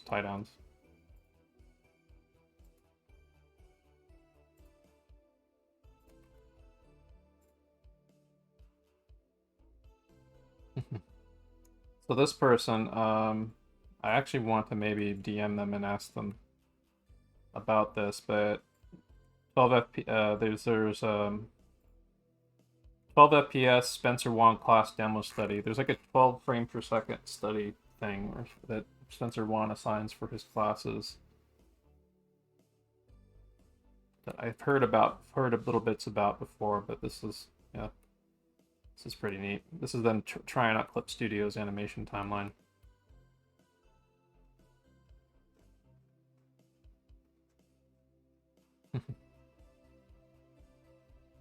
Yeah, you can use Storyboard Pro for animation.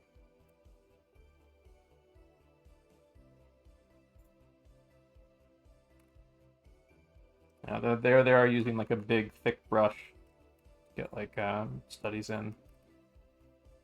That was really fun.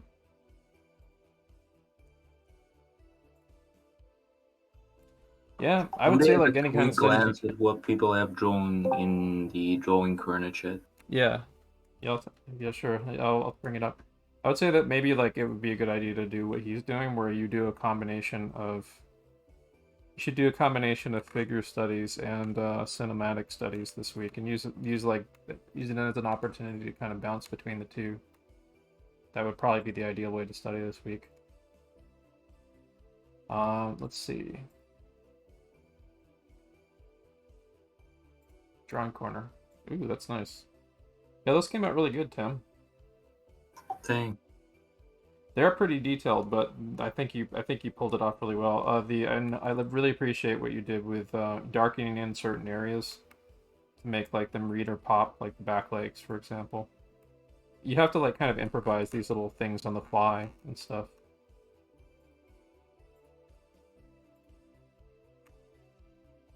What's this?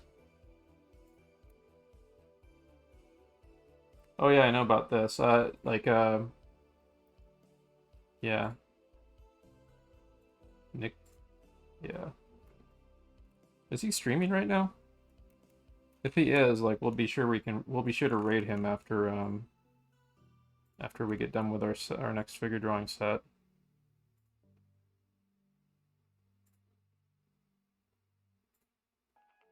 So let's take a peek at what he's up to, and then if it's worth, like, well, we'll see here. If he's really going over like really important stuff, I may actually like just have us raid him early. Let's see, Nick.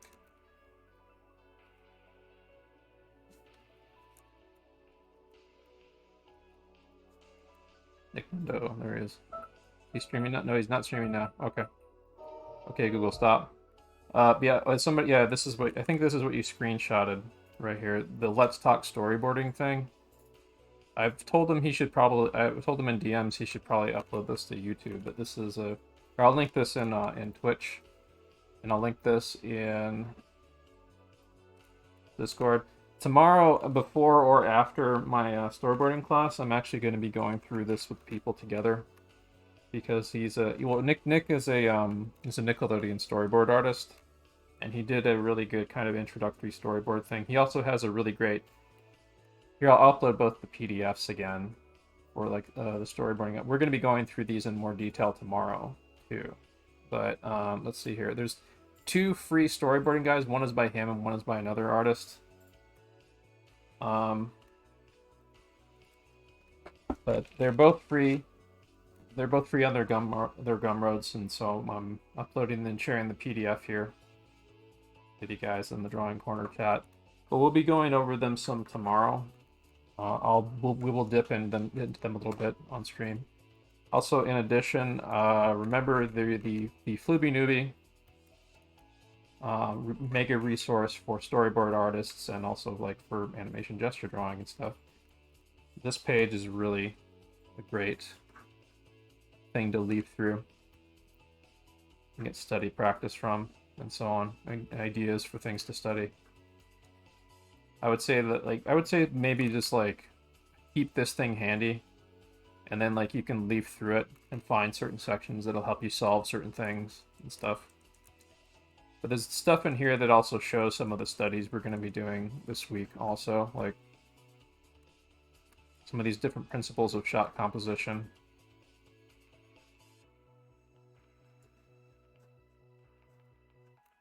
But for our purposes tonight, like the area that we're going to be the area that we're focusing on, that we've been kind of focusing on, is more kind of like this sort of gesture drawing stuff that I've got on screen right now.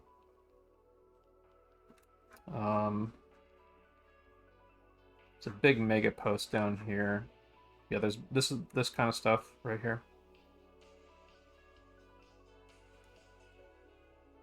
Have you checked the guy Sergio Paez, a storyboard artist with more than 30 years? Link that in Drawing Corner.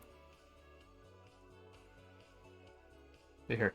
This mega post right here in particular is one that I want people to pay particularly close attention to.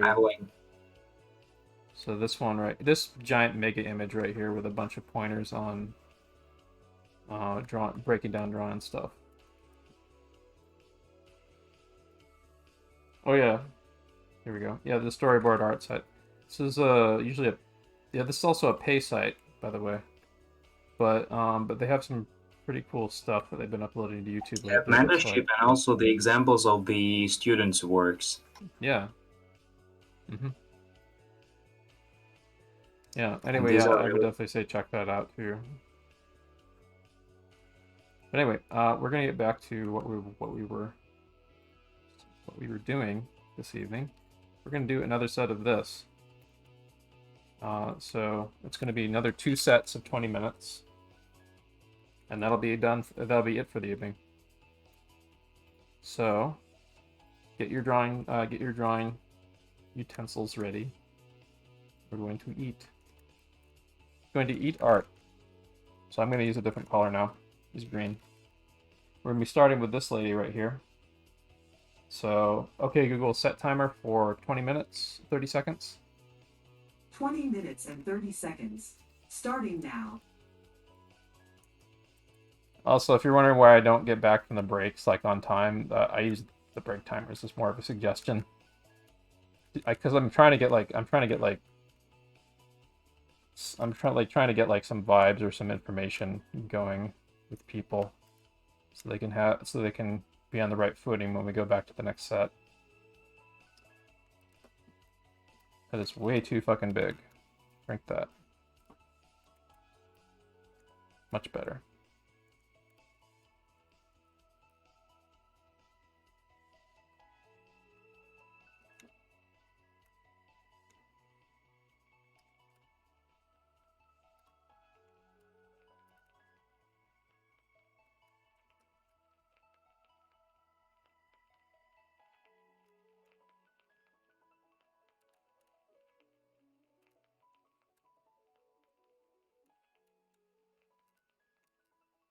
Oh, should have been a minute by now.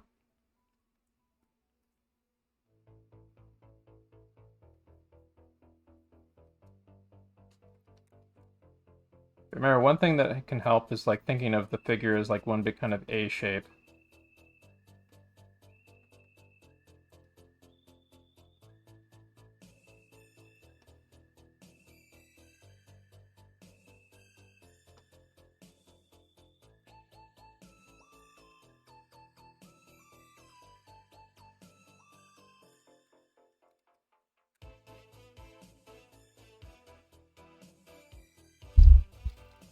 Alright, I'm gonna shake out my arm. Get the kinks out of my arm so I can get better, smoother lines and stuff.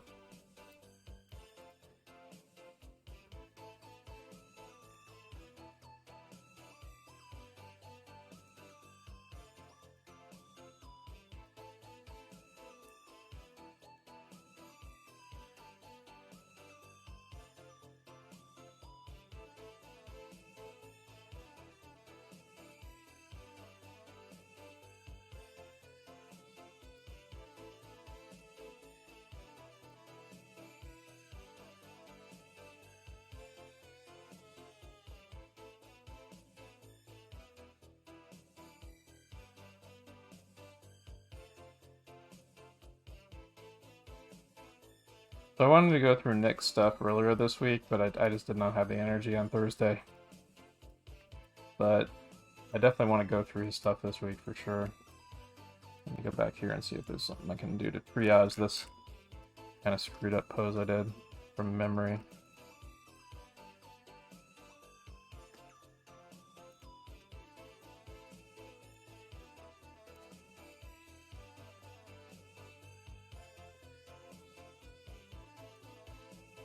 Skip that one. That's a good one.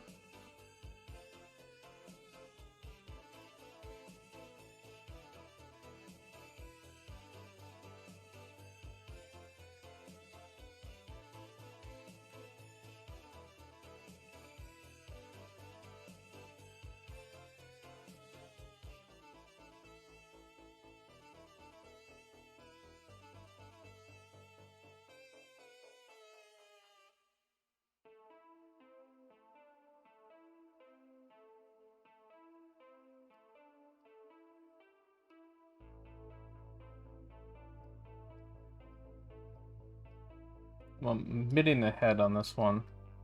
Just kind of want to concentrate on the body. Got the overall kind of curve to the body that I wanted, though.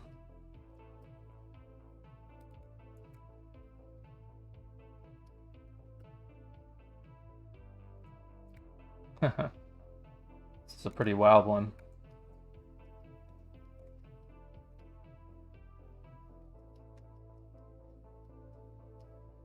This is a great example of like a pose where you don't want to get caught up in limbs. You want to start thinking of what you're seeing in terms of like an abstract symbol.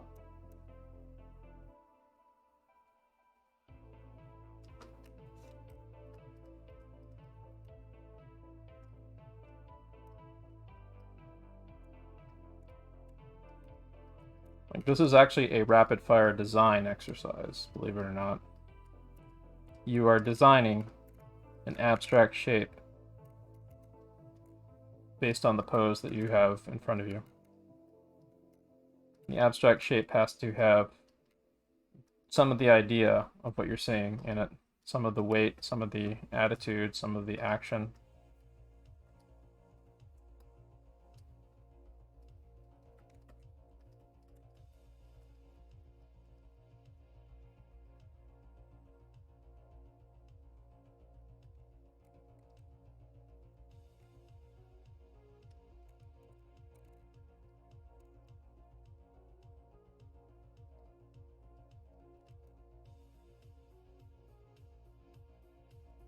So as I've mentioned previously, I'm in the market to sign up for some art classes. I think I'm definitely super due for them right now. Only problem is like everything right now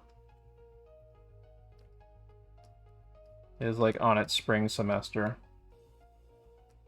Like just starting this month and stuff, so I'm gonna have to probably wait till the summer to sign up for whatever class I want. Fortunately, that gives me plenty of time to kind of decide which one or ones to sign up. I know I want at least one drawing class and at least one animation class to sign up for. Did we do that pose? Oh yeah. That's fine. Yeah, this is a fresh pose.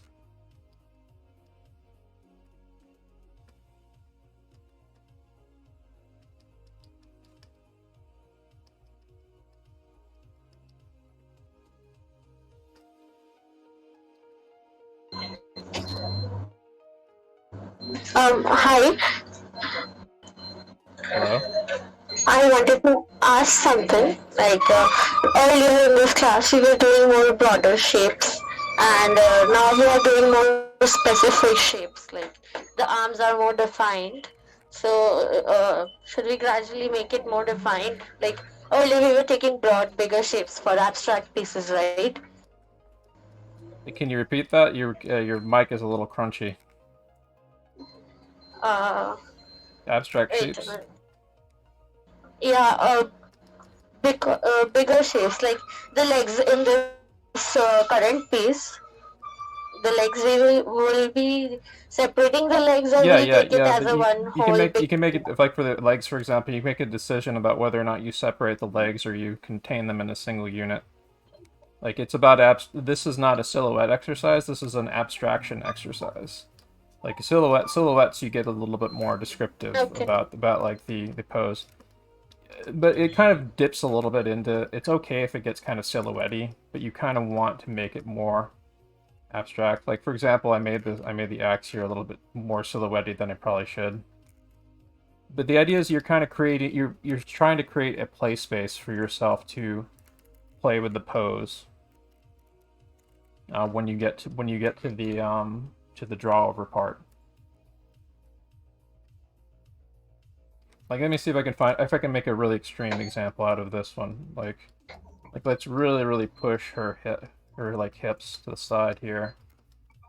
And I'm not going to even separate the legs. I'm going to contain them as a single unit. Let's make this kind of like really wide pushed shape that's like really pushed out over there. And then she's got like, I just do that for the upper limbs. It's like this whole area right here just gets filled.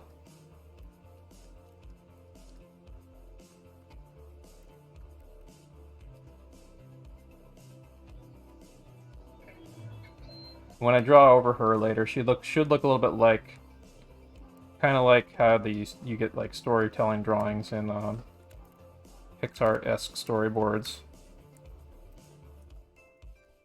It's okay to play with and push this stuff. Like I'm really pushed out her head. Alright, let's see. Try this one. I drew her a little bit big though, so I'm gonna have to shrink down a bit.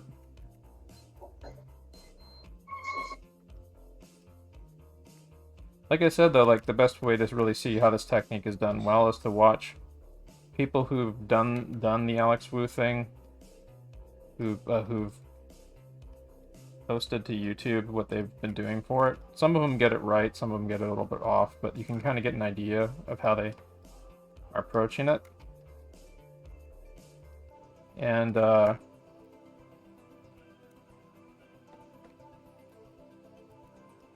of course you can check out the schoolism thing itself, and then just like get it directly from Alex.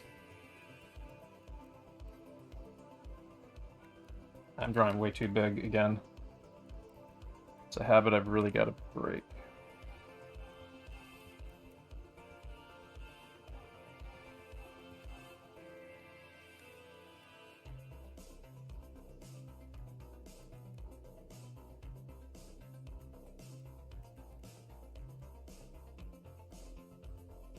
Okay, let's see. How would I make this into a single unit? Well, I can make the entire like upper body just like this. And then those legs can be simplified as like this kind of right angle thing here.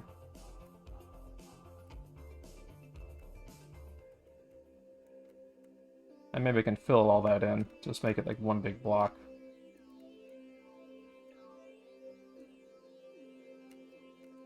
I've omitted the chair, but I'm going to include like this kind of line here to sort of give me a framework. Play with that later, and that's all I need, really. And I drew that way too big again. So shrink that.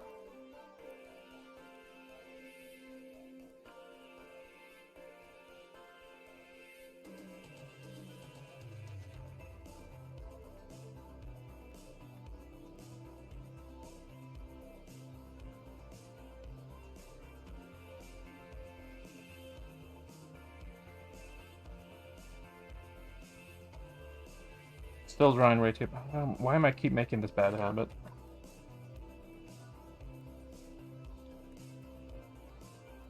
I think I'm tilting. Or something.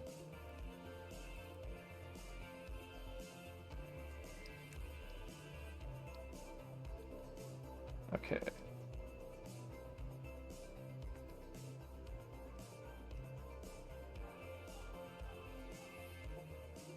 Yeah, so you draw too big and then you wind up running out of time too early.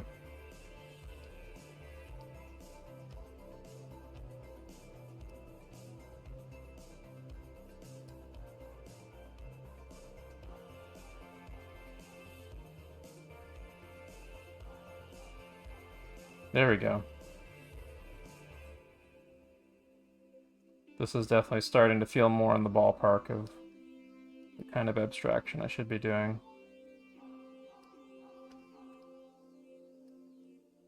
Still a little bit messy, but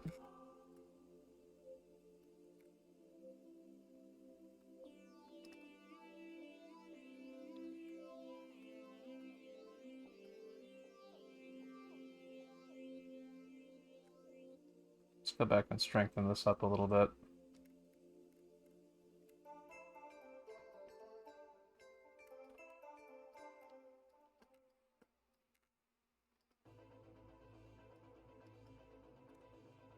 When you get a pose like this, where it's like a nice action pose, use the main thrust of the action as the guide for your abstract shape. In this case, I'm going to fill in everything, including like the limb there. And I'm going to make this kind of like angular arm there. Our arm is like, I could make that at a right angle, but I decided to bend it more.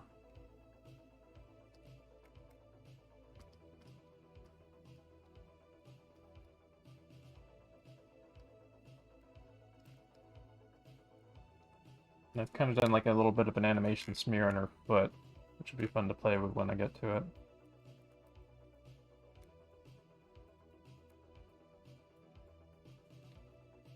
Yeah, this guy right here. You can definitely see how you like simplify this into a cohesive shape. Whoops. Let me give myself more space to draw here. So you can definitely see how you simplify this guy into cohesive shape, like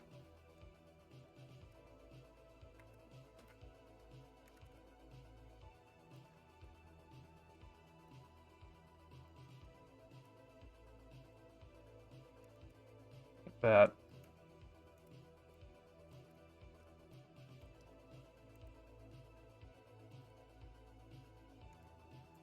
I think actually like for this one, his arm does kind of go on a curve, but I'm gonna choose to bend it more into more like a couple of straights to like differentiate it from the curve of the body.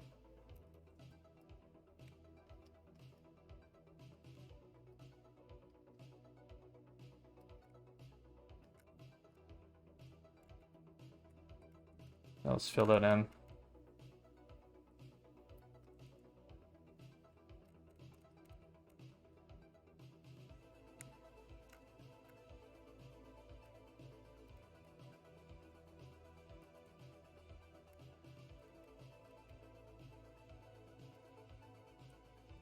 I think I've got a pretty strong pose read.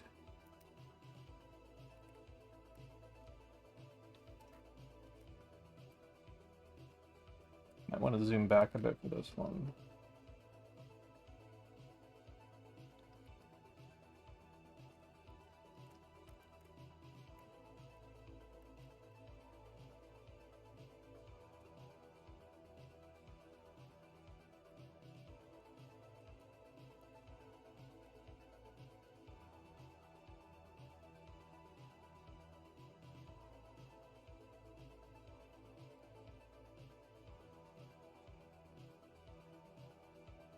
Okay, Google, how much time left on timer? T-minus 4 minutes and 4 seconds. It's got 4 more poses. Dang, I drew way too fucking big on this page. I have to shrink everything.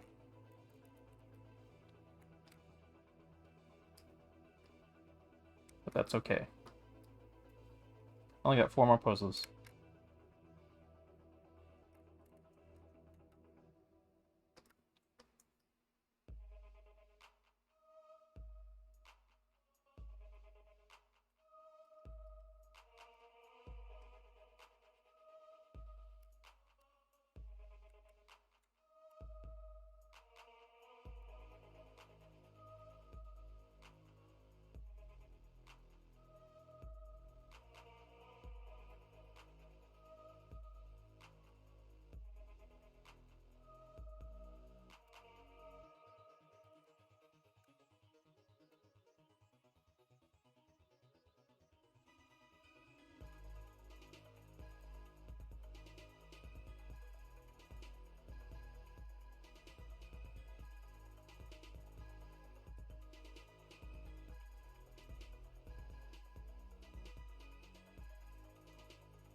I'll lose my rhythm a bit.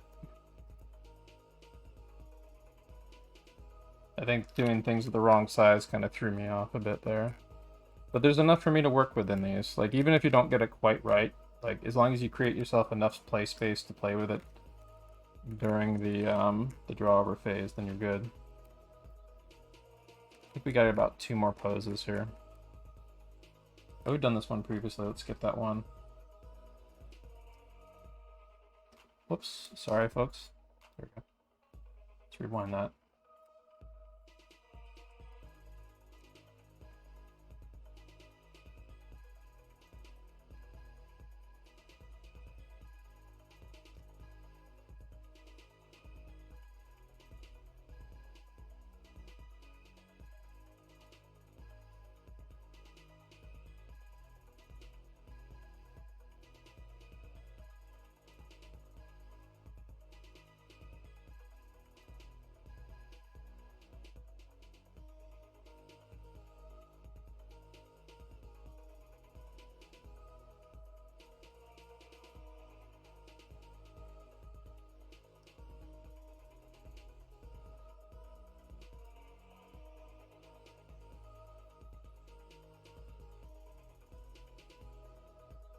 There we go.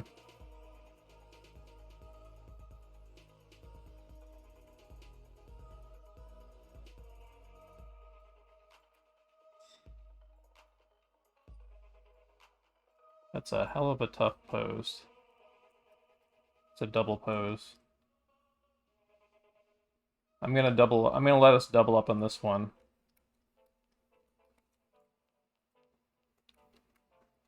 I'll reset it when it gets down to a minute and we'll just double up on it.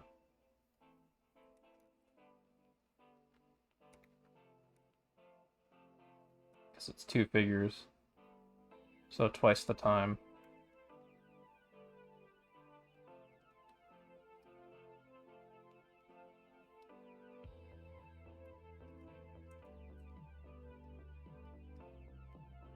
And even though it's 2 figures, you can still think of them as a single unit, like a single statement.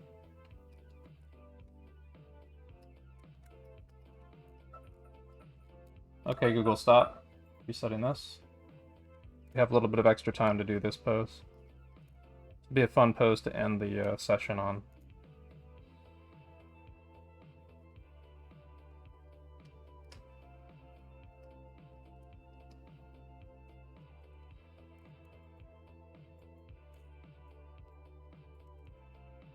Alright.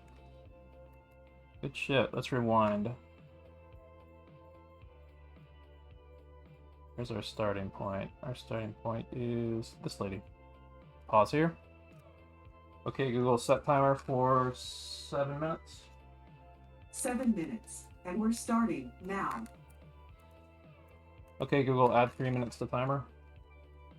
Done. 3 minutes added to your 7-minute timer. You've got 9 minutes and 57 seconds to go.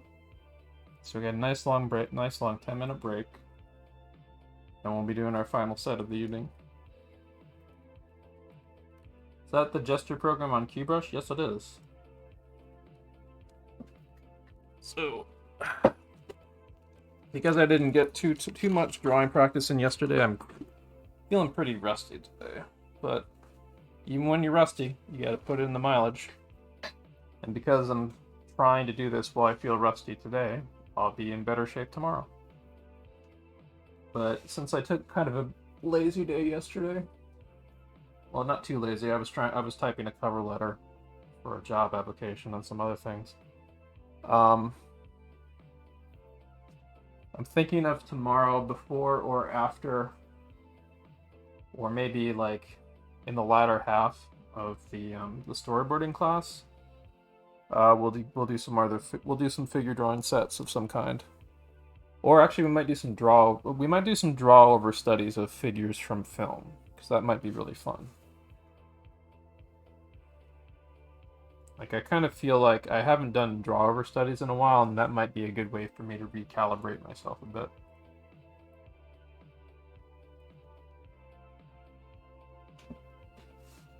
Yeah, draw over studies are great. I do want to get back to them. Let me bring up my Patreon real quick.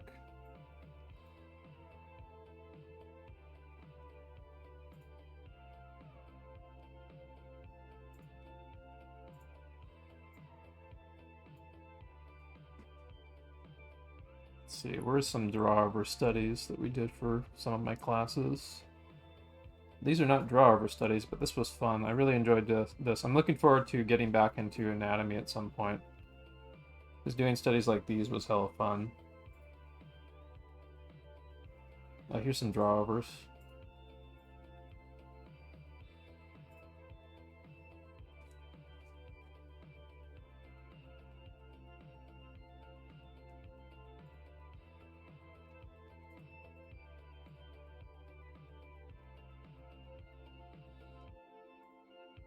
Yeah, that was good mileage. I actually want to get back to doing more of this again. But yeah, this is the kind of stuff we're going to be drawing more of when we get more into like structure and anatomy and so on. Doing draw over studies like this gonna kind of help orient. These are not draw overs. This is me doing a little bit of there's some draw overs in this, but this is mostly me doing copy studies of anatomy stuff and constructing the anatomy and other things. There is some draw over studies like up here. Photos. Yeah, can't wait to get back into rememorizing the muscle groups and stuff.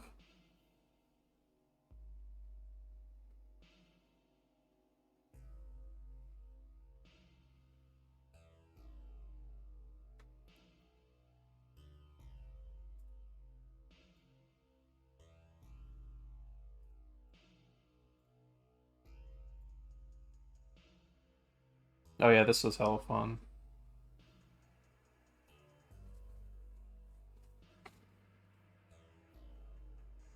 Head draw over studies from Katsushiro Toma and Akira.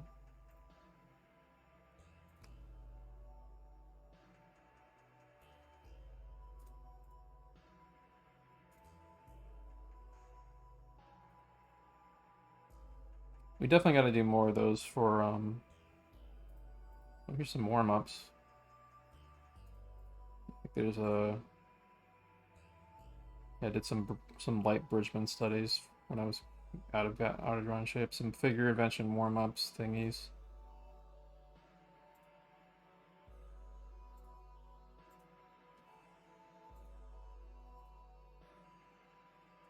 Yeah, all of this is on my Patreon for just $1. You can get like the whole back catalog of just like everything I've been doing for all my classes and stuff.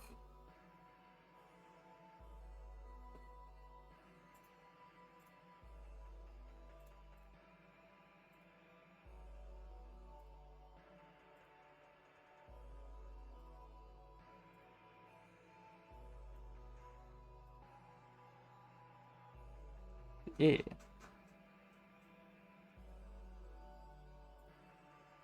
Oh yeah, Loomis heads. Yeah, we've sort of turned the Monday class into just more figure drawing stuff lately. So we haven't been doing the head drawing stuff. But I'm considering bringing back head drawing next Monday.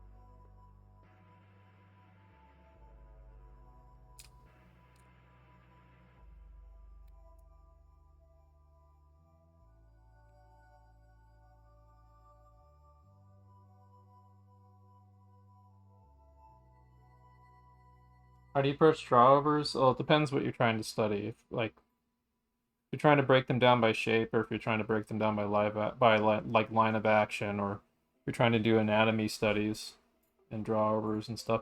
Depends what you're trying to do. Like if you're trying to do like a silhouette study, you draw a silhouette, or you draw an abstract. You can do like a version of this where you try to get like an abstract shape over the figure.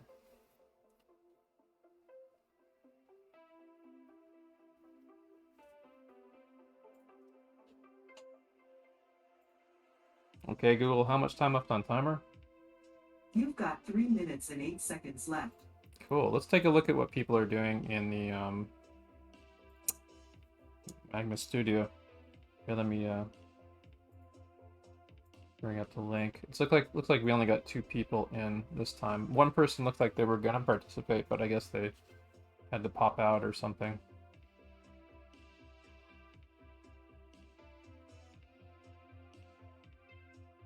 Are you giving feedback on any storyboard thumbnails assignment today? Not today, but tomorrow, yes.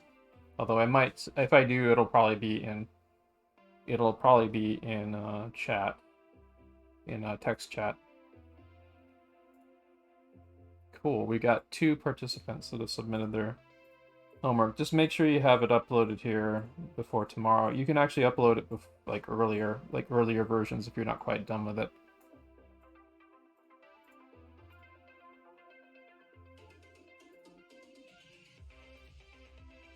But I'm gonna give people another week to do it if they haven't done it yet.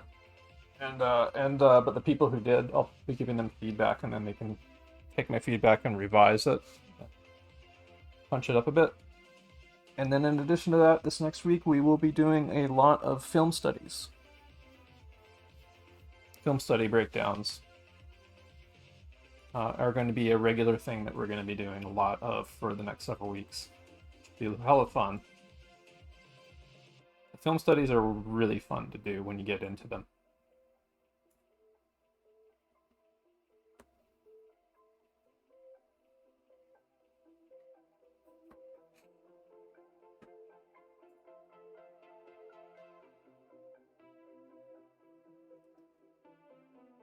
Oh yeah, I was going to take a look at Magma Studio real quick before we get back to class. Let's see here. Where is... Okay, there. Where's the Magma Studio link? Yeah, it's on the supporter section. Let's see here. Hidden supporter chat. Click link. There we go. Neat. Well, looks like Tim did get some stuff in, but they might have just hidden the layer, I guess. Yeah, these aren't quite as filled in as they need to be, but I can see you're making an effort. Some of these, the overall gesture of them is working pretty all right. I think these are a little bit too silhouette-y, but that's okay. This is a lot of people's first exposure to this exercise, so some of these are really nice. Like I like this, how this one turned out. Although you did turn this more into a silhouette with that carving out thing there, but big deal. I mean, the big thing is that you don't want to get too silhouette-y with them, because then that kind of like that ties them down too early before you do the next phase of it, basically. But when you are doing silhouettes, you want to kind of do it all in one. Okay, Google, stop. But I think it's kind of natural. The more you kind of do this, you might start moving away from abstraction a bit sometimes. It's kind of tough to like turn off that literal part of your brain to do these. Okay, Google, set timer for 20 minutes, 30 seconds. 20 minutes and 30 seconds. And we're starting now. So this will be our last set of the evening. And like, as before, just like have fun with this. Like, play with the shapes, play with the character stuff. Like I'm adding some big goonie glasses to the character. I'm really kind of playing with the hair. Sort of playing with the thrust of the body a little bit. The shoulders. You're kind of like riffing to do like a scribbly mini cartoon of the figure. Sorry for disturbing again. Shit. Should we like try one single character in all silver bits, like maintain a character? Sorry, one sec. I didn't have my throughout headphones all near my head. What was that? I was asking that should we have a single character used in all the Oh, silver no, bits, it's like... fine. You just play with the figure. You can keep it pretty close to what the figure is that you're looking at, or you can just use this opportunity to kind of play with the pose to make a statement. Like, you don't have to use a particular character or anything.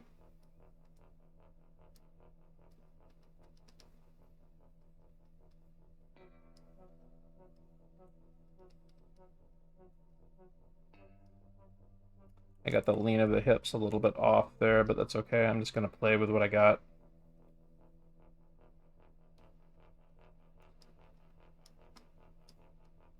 I think she's a little bit hunched over when her upper body should be leaning more over that way.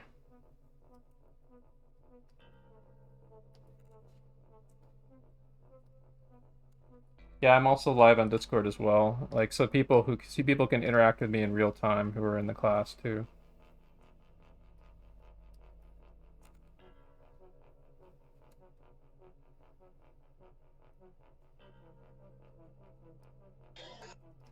I'm actually going to my office right now, so that's why I can't draw along. I'm recording the class, so I'll draw along later. That's cool. Yeah, you can watch the replay later if you wanna like use the drawing set and stuff. So check this out. Like, I'm making like these really kind of squared off shoulders because it's a fun cartoon shape. It's really exaggerated. Dipping toes into character design ideas for this kind of stuff is a great opportunity. Big kind of square hand. Like the idea of like this. supermodel-ish figure being abstracted into really cubic and triangular shapes and stuff. Like there's one or two drops of ideas that could go into like a character design later or something.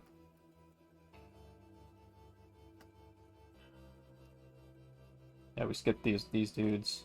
We went to this guy.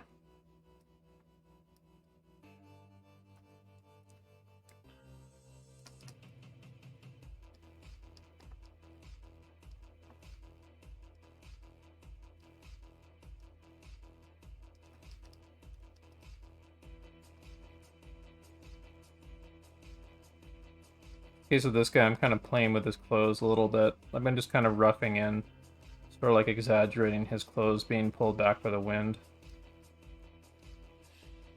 His head is less important for me for this pose, so I'm kind of emphasizing more of the body. It's like I just have a rough, loose indication of the head.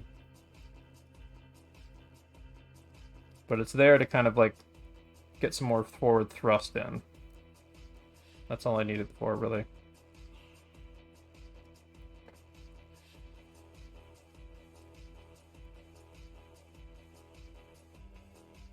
Like, these should look pretty neat when you zoom back. Like, I'm gonna steal one of the ideas that one of our other folks had of like darkening in like the further back limb for some of these, I think. Like, for example, I can use that here.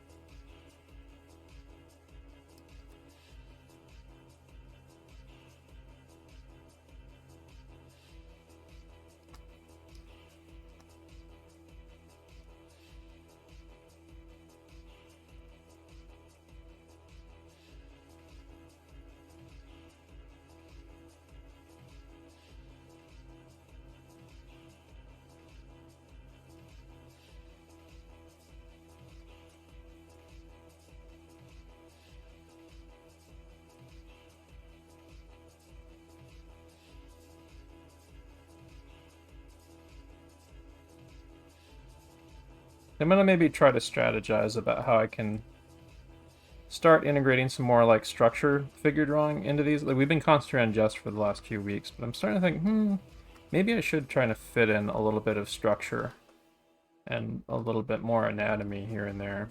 Structure first, mainly. But I do see people pulling off some pretty like reasonable gesture drawing in here. So I'll be strategizing about that. I think I'm mainly going to look at like Steve Houston for ideas about how to go about that. So he's the man when if you want to integrate gesture with structure. Yeah, his method is just amazing. Yeah. Well, I'll put that on the horizon this week. We'll take a peek at Steve Houston and see how far we can get into it this next week.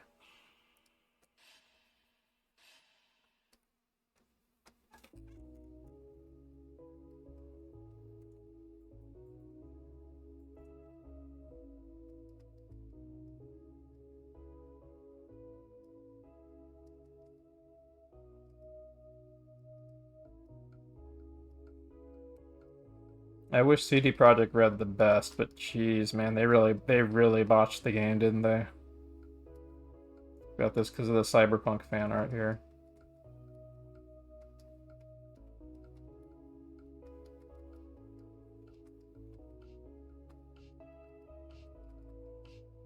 I hope we eventually learn like the full story of like what went wrong with the game. Like we got a snippet of it from like the Jason Schreier article on Bloomberg. A bit. Which of course is being disputed by CD Projekt Red, but disputed in like a really shady way that like says like, okay, well, now we know why the game didn't go so hot if they're making excuses like that, you know? Like this kind of shit was probably happening internally, but now they're kind of bullshitting us now.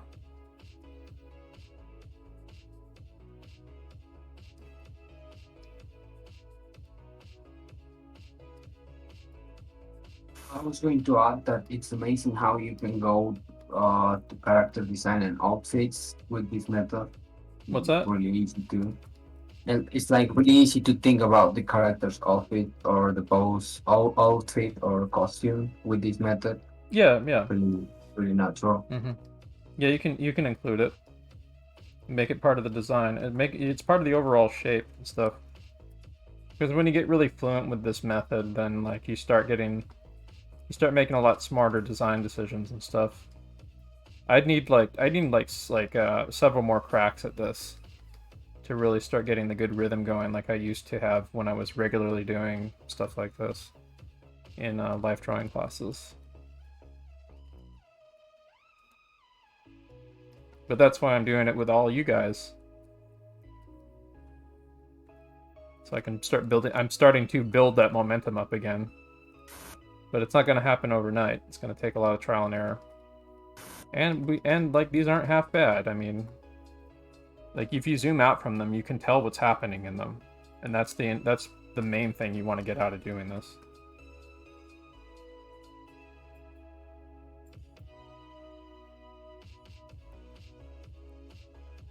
Like it doesn't matter if they're terribly crude. They're supposed to be quick and expressive. It's an opportunity to kind of play with the figure.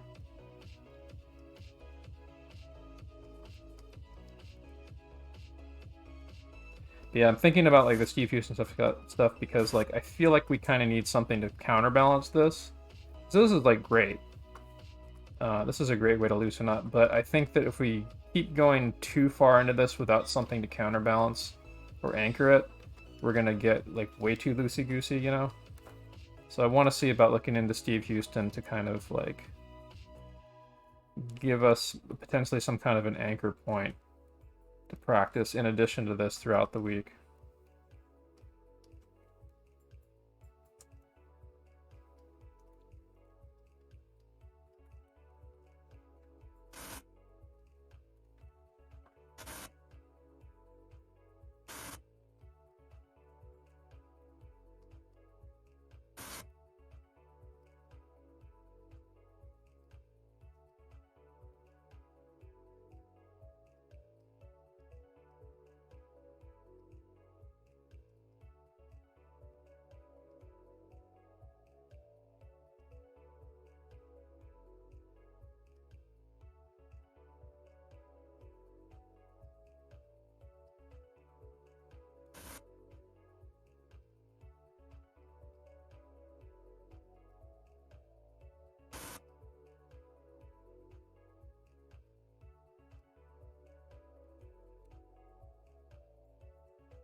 But yeah, as with anything, it's like I said, this is like going to the batting cages, and we're just taking swings at the ball over and over again.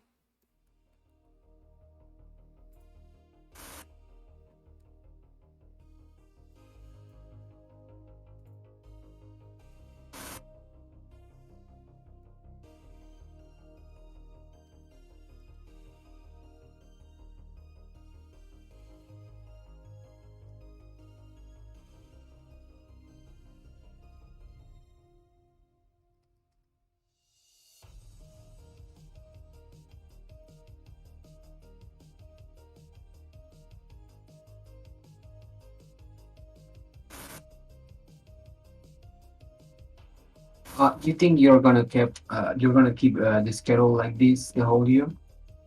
Oh yeah, no, no. this is a building block skill. This is something that would actually integrate with Steve Houston's stuff too. I'm gonna try to figure out how to approach it without overcomplicating things. I want to give us like an anchor. I want to give us like an anchor point. It's gonna help ground us in like more solid drawing without overcomplicating it. Because I want people to have like a better kind of a grounding of where this stuff is going when you move beyond the gesture into like working out the figures, getting the proportions right, getting the getting like the structure, the basic structure, dimensional structures of the figure down, stuff. you're less concerned about that for this, because this is like really kind of just turning figures into symbols, basically.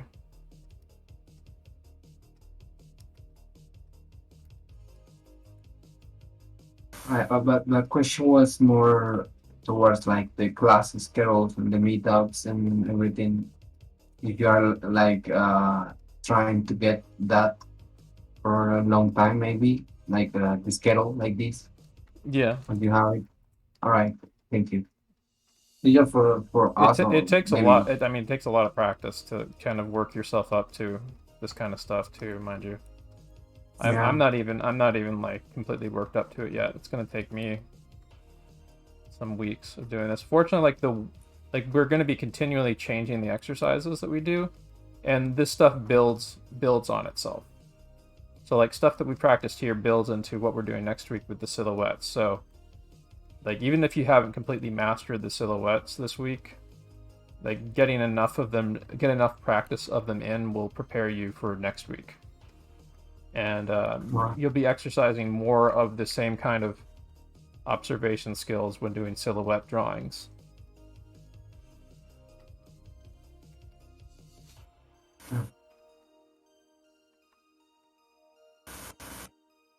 But like these things right here, you're supposed to like do hundreds of them. Like you're supposed to do them like a lot, like in your sketchbook on the side and stuff like that. Like this kind of stuff and other stuff. You're supposed to like do these cafe sketching and stuff. Like animators, like they'll be assigned homework of like doing like a bunch of these like in the field, and they'll like often like do it reflexively. Like if they got a few minutes or something, they'll like, oh, I know a good figure drawing exercise that I remember from class, or a good field sketching tool that I can use to record information quickly, and they can just practice it on the go. Like you're supposed to like kind of use these techniques as like kind of things that you use on the side. So folks here, remember this technique and start making it one of the things that you do in your sketchbook or your side practice. Or you might even use it as a tool to like your initial sketches of character designs or something. Yeah, I've seen a lot of concept art that start from these like kind of silhouettes, maybe a little more detail, but yeah, they do start with silhouettes. Also, I'm not doing it as well as like Alex Wu does, for example, here. So like I would try to see if you can find video of him or other people that do basically what I'm doing here, but better.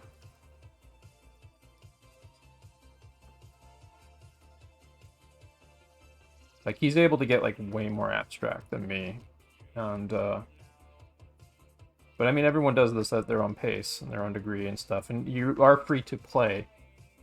Like it's an opportunity to just kind of flex your art muscles and your ability to kind of abstract information to make it readable and understandable.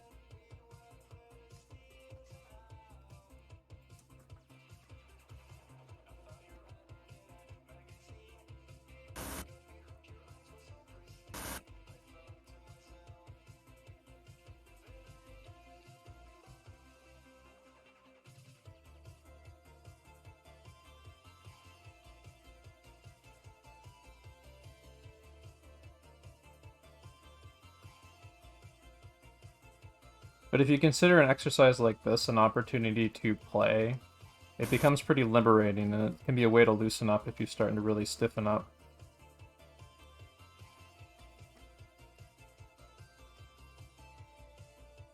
And it's a great tool to be able to get ideas down quickly.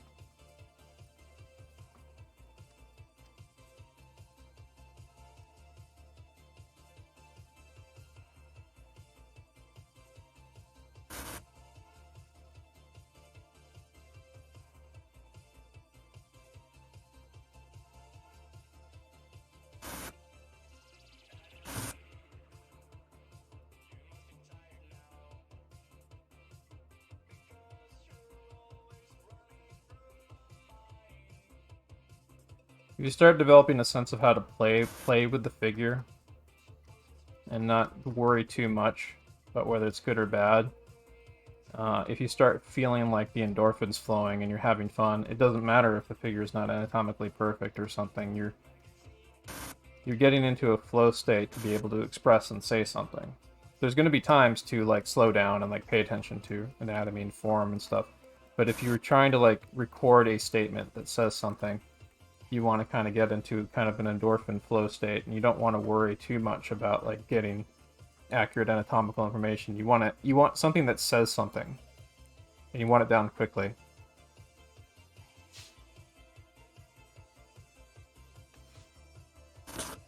Yeah, we skipped this pose.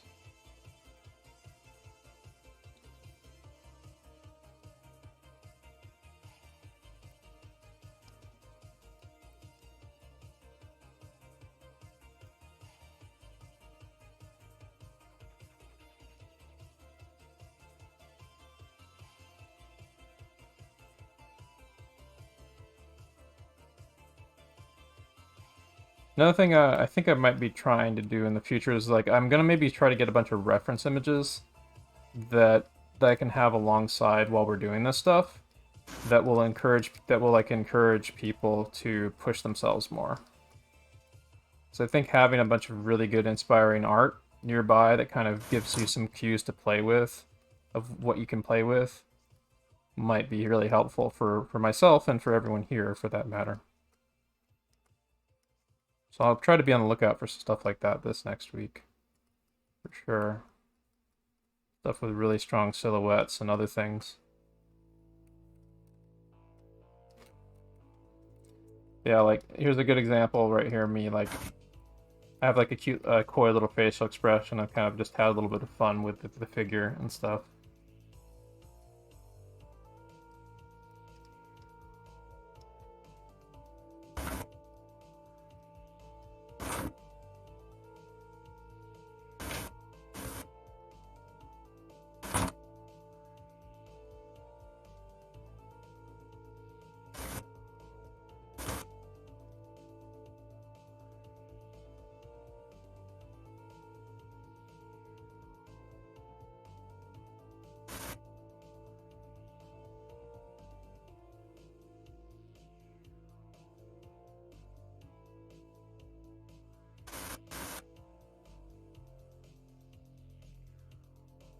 Oops.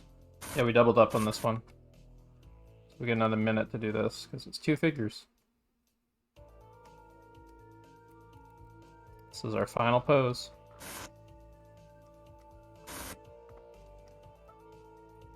Okay, Google, stop.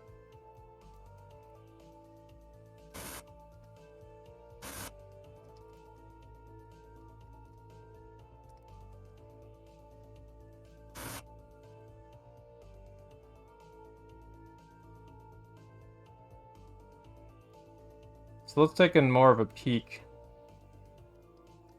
at some of what I'm going to be pointing people in the direction of doing tomorrow. Like, the homework this next week is going to be continuing on the initial assignment we had. Also organizing your idea for like whatever it is, the storyboard idea thing, the story that you want to do. Start getting like information down for like the brainstorming the characters or whatever, writing down things and other stuff. You want to do that. But the other thing is oh yeah, that's another thing here. You can go back in. I would suggest actually adding some floor shadow to some of these to add like some dimensionality to them, to anchor them a little bit, like.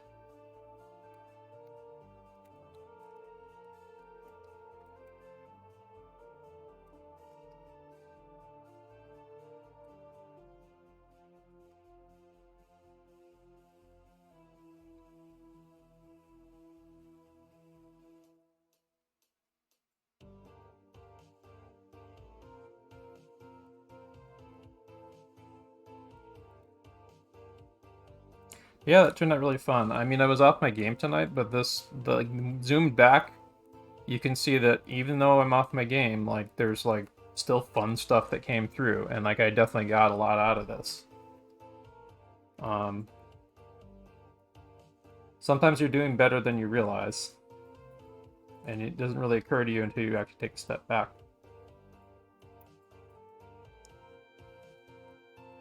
Yeah, that was a good page, I would say. I'm going to sign and date these. Everyone, you should sign and date your work, by the way. 1, 2, 2021, Spacedad.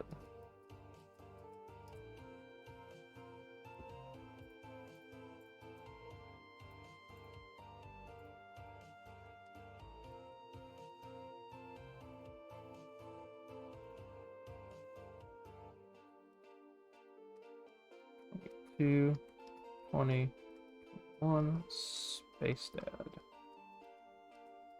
Nice.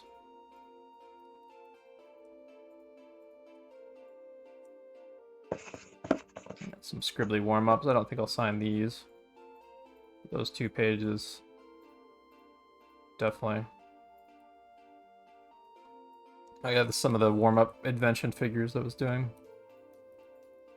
This is like this is specifically the character proportions on this character are it's a character puppet for the board project I'm warming up to do. Like, these are some of the other characters from it that I'm doing in rough. Their character designs aren't completely worked out yet. Some of them are a little bit more worked out than others.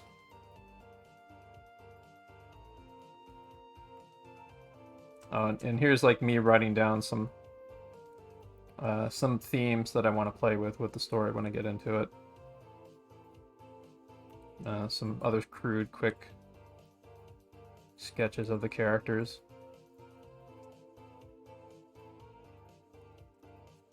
And this is actually, these are some doodles of Spacedad right here.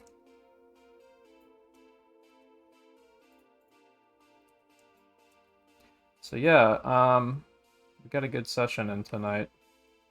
Let's take a look at some other things before we go, and then I'm going to have you all raid somebody, so stick around.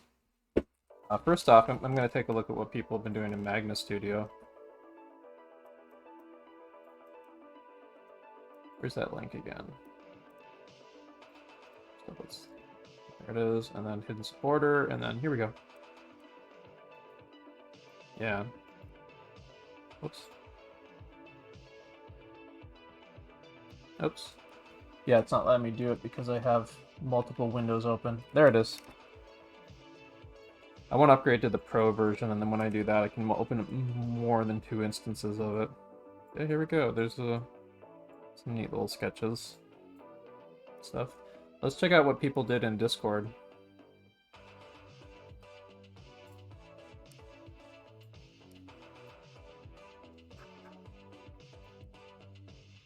Here we go. These ones, I think, this is why you want to draw smaller, because then you get more control over being able to like fill out the whole figure and stuff in the time that you have. Let's see here.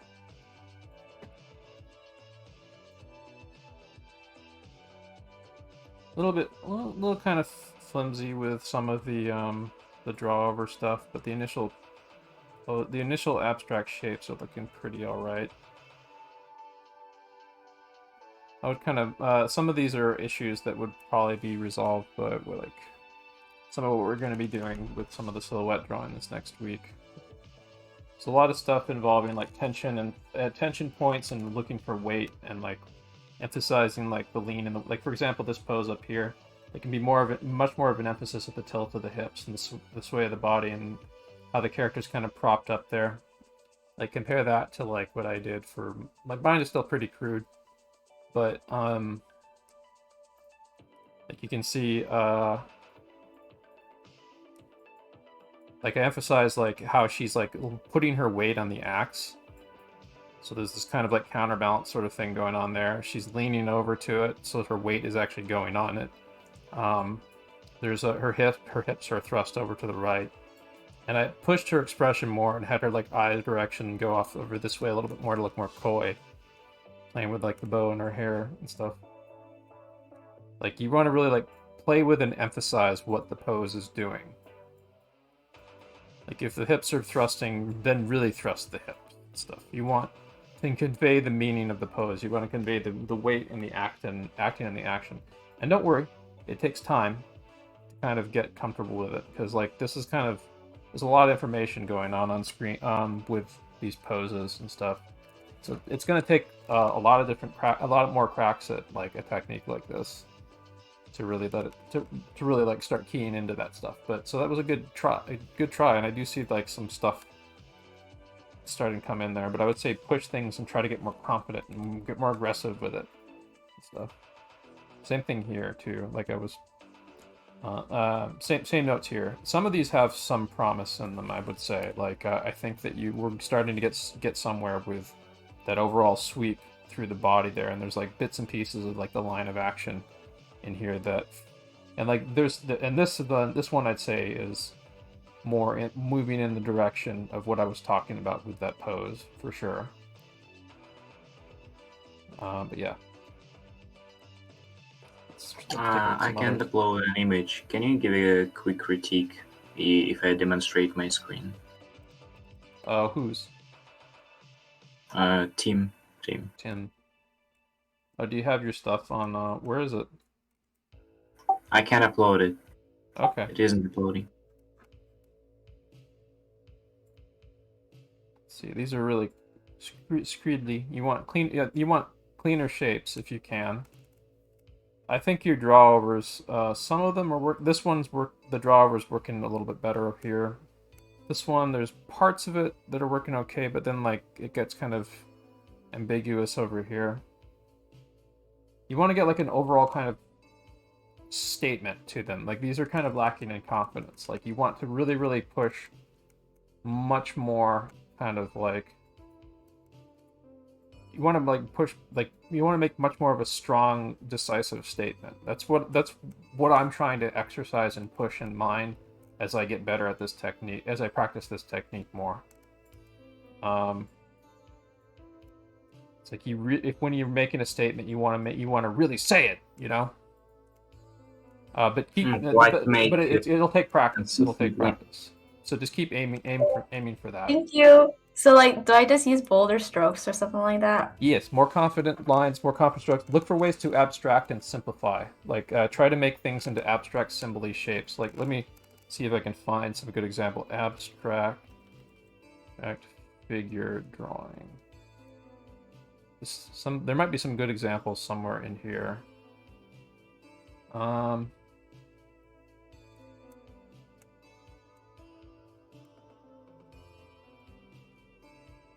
Yeah, I mean, look at this. Look at this. This is really, really loose gestural figure right here. This is really like quick, and it was like done with like super fast with a brush pen. But you can see like there's like this really great sense of confidence and aggressiveness to it. Let's see here. Maybe I can find shape gesture. Might be some good examples here.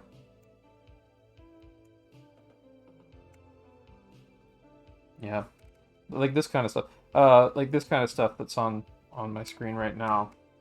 This is part of the Alex Wu. This is somebody who's done Alex Wu's gesture drawing class, and this is the kind of stuff I'm talking about. Like really, really pushing and emphasizing things. Like I'm not even going this far with my stuff right now, and this is more the direction that I want to move when I start getting more into this technique. Write down Ryan Woodward. Ryan Woodward? Yep.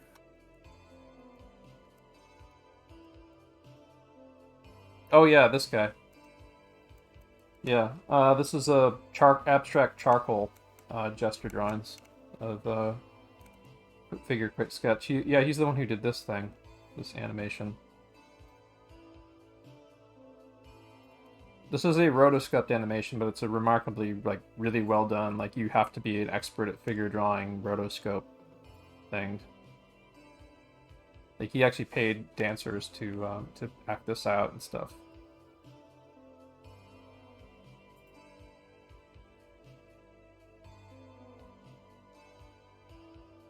So it's like rotoscoping, but it's like based in the figures that he drew are like based on like a really kind of solid understanding of abstracting the figure.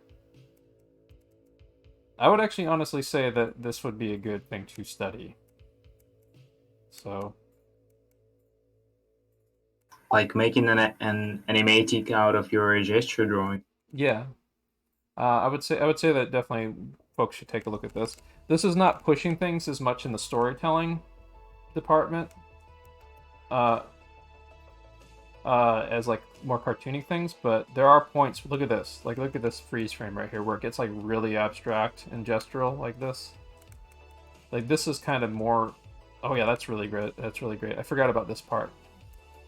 Like, you can see there's parts where it gets more like anatomical, parts where it gets more exaggerated and expressive and playful and more cartooned. Like, this is, I think that I haven't seen this in a while, but yeah, now that I'm rewatching it, this thing really displays like the full range of stuff you can do with figure drawing.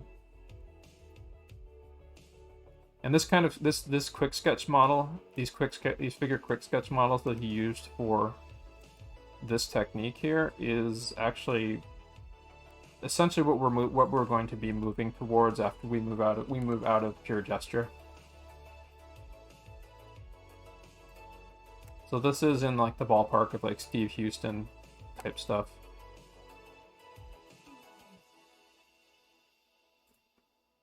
Actually, I haven't looked into. I know Ryan Woodward has some drawing books, but Ryan Woodward, does he have tutorials? Yes, yeah. Yeah, he does. Well, he's got tutorials. He's got like videos and other things. Let's take a look at this. He has a book called Gesture Drawing by Ryan Woodward. Oh yeah, yeah. Gesture drawing, Ryan Woodward. Oh yeah, I've seen this book on art tables.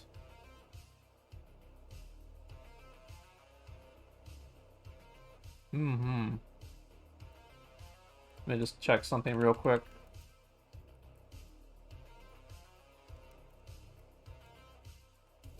I would say copying his drawings and trying to break them down and doing draw over studies would be a good idea. For sure. And he really likes to exaggerate the shapes. Yeah, yeah. He even do the character Ryan on the right side. Woodward. Damn, there's no like ebook version of his stuff. Oh well. I can upload it. I have one. Well, no, we don't want. Okay. Not right now. we can't distribute copyrighted materials. Yeah. Yeah. I forgot about this stuff that he'd done. I've seen this before. But yeah, like he has like a really solid understanding of figures, and he like is able to take it and abstract them and really push their expressions and stuff. Wow. That's fantastic. But yeah, this is what we're moving towards with all the studying that we're doing. This kind of stuff.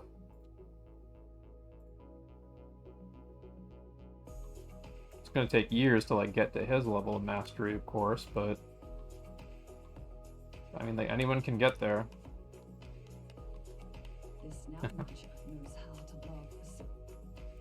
That's cool. Yeah, I already was following him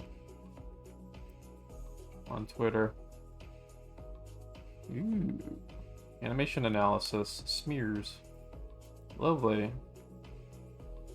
Yeah, let's hold on to this for sure. Let's hold on to his Twitter for sure.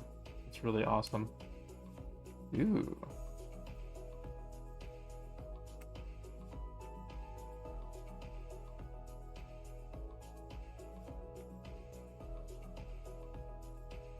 He's humbled at the feet of these artists who worked on Rise of Teenage Mutant Ninja Turtles. Yeah, this is really cool. Yeah, this is the kind of stuff we're moving towards. Like all this kind of stuff. And you can see, like, look. This is why we use these techniques of like trying to get an idea down quickly. Like, there's still like an understanding of like how perspective works and stuff. Like, this stuff is drawn like really fast. They did like they did a thumbnail pass before they did this, by the way. Like this is the more punched up version. But you can see like they're drawing like really, really fast. Like these are like these storyboard animatic drawings are like super expressive and like quick and loose.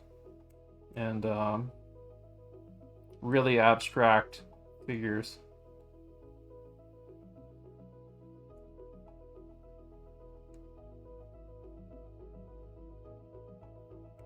Storyboard out of shorthand poses and stuff like this.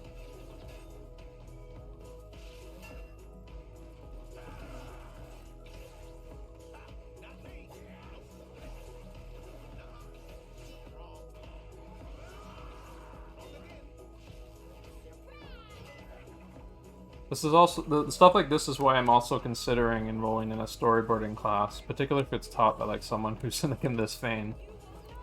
Because like I need more of an opportunity to like actually like more directly apply the stuff that I'm doing in like figure drawing classes and stuff that I do, both for animation and this. Like I need a class setting with an instructor who can help me like direct my energies more strongly and more purposefully. It's like, remember, I'm teaching these classes not just to teach you guys, but also to teach myself. This is also my study time, as much as it is for the rest of you. So anyway, we've checked out a lot of really rad stuff, and I'm gonna hold on to this for tomorrow for sure. Let's take another peek at. Let's take like one final peek at like the folks in the gesture drawing. These are looking neat. There needs to be a little bit more confidence and a little bit more bolder statement making, I think. But I think these are really expressive, really fun. There's a sense of playfulness to them. Some of them are kind of getting a little wonky here, but overall, geez, these are really nice. So I think this is a good page right here. Let's see. It's a good rhythm to them that I really like. Really good sense of look at that abstraction right there. These are really nice. This one's a little bit more lacking in confidence, but I can see you kind of trying to play with stuff a bit and trying to get a sense of the figure. I think you're wrestling too much with trying to segment the body parts of the figure when you should, even in your drawing phase, you should be trying to think of the pose as a single unit. And get a little bit less caught up into describing the limbs and stuff. It's okay for like, I think stuff like chest, like showing the direction of the chest and the face is fine. But I think you're getting a little bit too caught up in trying to segment the body parts. However, one of the things I do see is you are trying to let the gesture guide the shape of the body parts. But there's a lot of stuff in here that I think would be solved with what I was talking about with the Steve Houston stuff that we might get in more studying, because we're gonna need to get more of an intuitive sense of like structure for people, so that even when we're doing like loose gesture stuff, we have a little bit more of a sense of solidity in the limbs. Because I think there's a lot of stuff here where it gets a little bit confused in how the limbs link up and so on. But yeah. I mean, part of it was I was going at like a mile a minute trying to keep up with the on-screen image, so that probably hurt me a lot. Yeah, that's also the thing. I mean, that's the other thing. Like, you kind of like tried to loop in the limbs a little bit too much and stuff here. Like, you should have just, instead of like doing like multiple shapes like that, you could have just one big long line, for example, for the whole arm. Just like, because you're trying to record the idea, you're not trying to be so literal with how the limbs are made and stuff. Like here, I just use like big long line right here for that arm out there, and like big simple shapes stuff for certain things, big curvy lines, straights and curves and C curves and S curves and stuff. That's what you want to favor for doing these. You can see I use like straight stuff, like man, I really want to dig into Ryan Woodward stuff as study fodder now, though, after like seeing this, because I actually was thinking of him in the back of my head when I was doing this little sketch right here. because I had forgotten I'd forgotten who he was, but I remember like that really memorable ballet animation while I was doing that. Oh, anyway, let's see here. I got to save a duplicate of. Let's see here. I got to save some PNGs of this. I'm gonna before I forget, I'm gonna make sure I save all of this preemptively for my upload for my Patreon. I want to start getting staying up to date with my Patreon. So I'm gonna do that real quick. Then I'm gonna have us all raid another channel. So the 17 of you who have stuck around, please stick around to the end. We'll find a channel to raid. But tomorrow, 2:30, we'll be doing the storyboard class.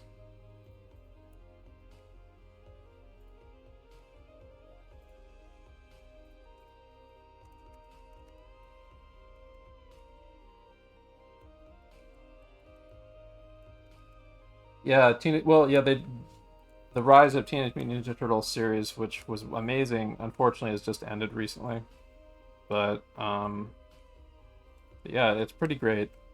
And the guys who are behind that are working on other stuff now.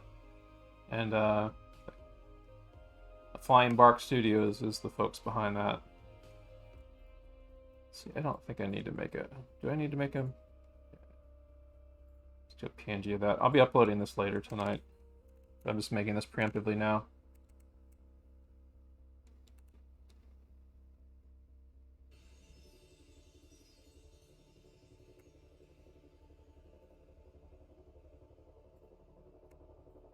All these are going on my Patreon, and if you want to get the high, eventually I'm gonna upload like lower quality versions of these somewhere, but if you want like high quality images and the PDFs and stuff, it's $1 or $5 on my Patreon for getting access to these. Let's do a little Patreon plug in Twitch. There we go. Oh wow, yeah, I forgot I didn't make a Patreon thing. Let's see here, tip. There we go, the Patreon link is in the tip blurb on the bot. Okay, so I think I got this one too, didn't I? Yeah, I did. Okay, cool. And let's see here, save. What's the resolution on this? Okay, good. Let's practice some animation stuff. Yes, I agree.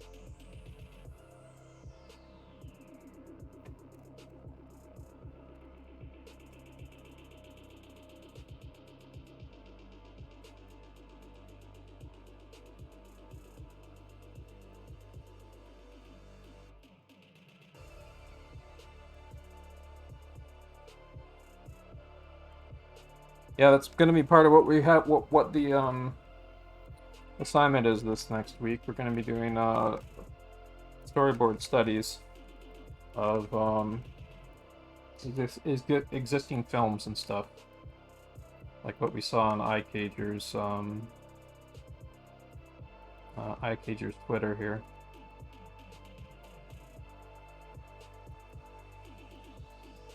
And we'll be doing a lot of that. Not just this week, but we'll be making a regular habit out of it, because it's a fantastic tool and it builds and builds the more you do it. If you do it regularly. I'm gonna maybe combine that a little bit with some animation post-study stuff too myself. But yeah, cool, good shit. Let's see here. Yeah, I think I got everything. Save a duplicate with the PSD. Cool. Alright, everything's ready to upload later. Now we will take a look and see who is raid worthy right now.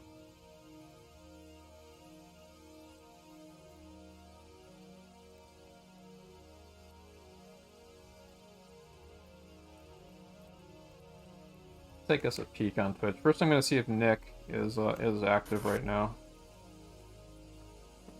Yeah, he's not active right now. Last online 20 hours ago. Darn.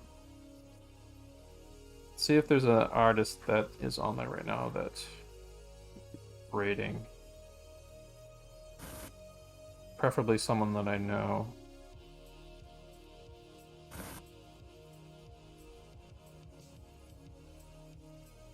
Freeze art? Let's take a look at them.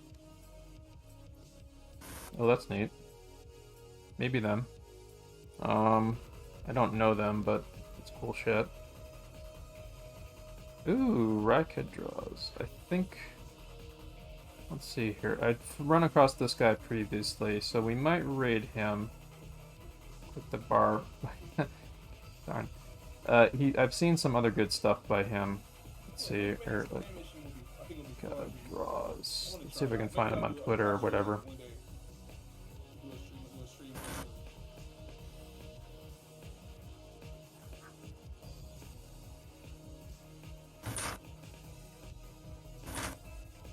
I don't think this is him. Is it?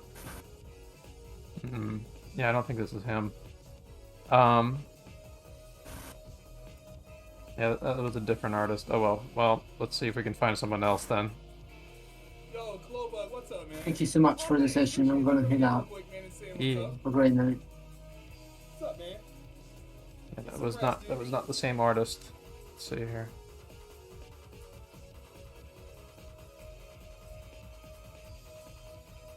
Oh yeah, these guys are cool. So, a couple of indie developers that are working on an indie fighting game. Yo, Dred, you still here, dude? I think they haven't been. I haven't seen their updates lately, but they have some cool shit and some really cool animation like this here. So definitely check them out.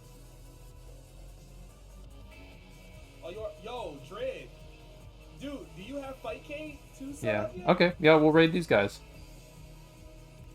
Also, fun fact: I stole the congratulations Evangelion thing from these guys. It's also what they do at the end of their streams. So, so we'll be raiding Cerebrolin. So everyone get on board. Oh shit! Yo, and thank you, Cheetah Dragon, for the follow. Yo, we gotta but yeah, this is really cool. I mean, you can see what I'm talking about with like rough figures and stuff. Yo, you down, bro? It's rough. You use these rough abstract figures to work out poses and animation ideas and stuff. So then you don't have to worry as much about anatomy or other things. So that's why we do these figure quick sketch sessions. But anyway, yeah. So we're gonna be raiding very soon. So I'm gonna have everyone get to the congratulations screen for putting in the good session. Like I said, I stole this from Cerebral. Congratulations! Congratulations! Congratulations! Congratulations! Congratulations! Congratulations! Congratulations! Congratulations! Congratulations! Congratulations! Congratulations! Congratulations!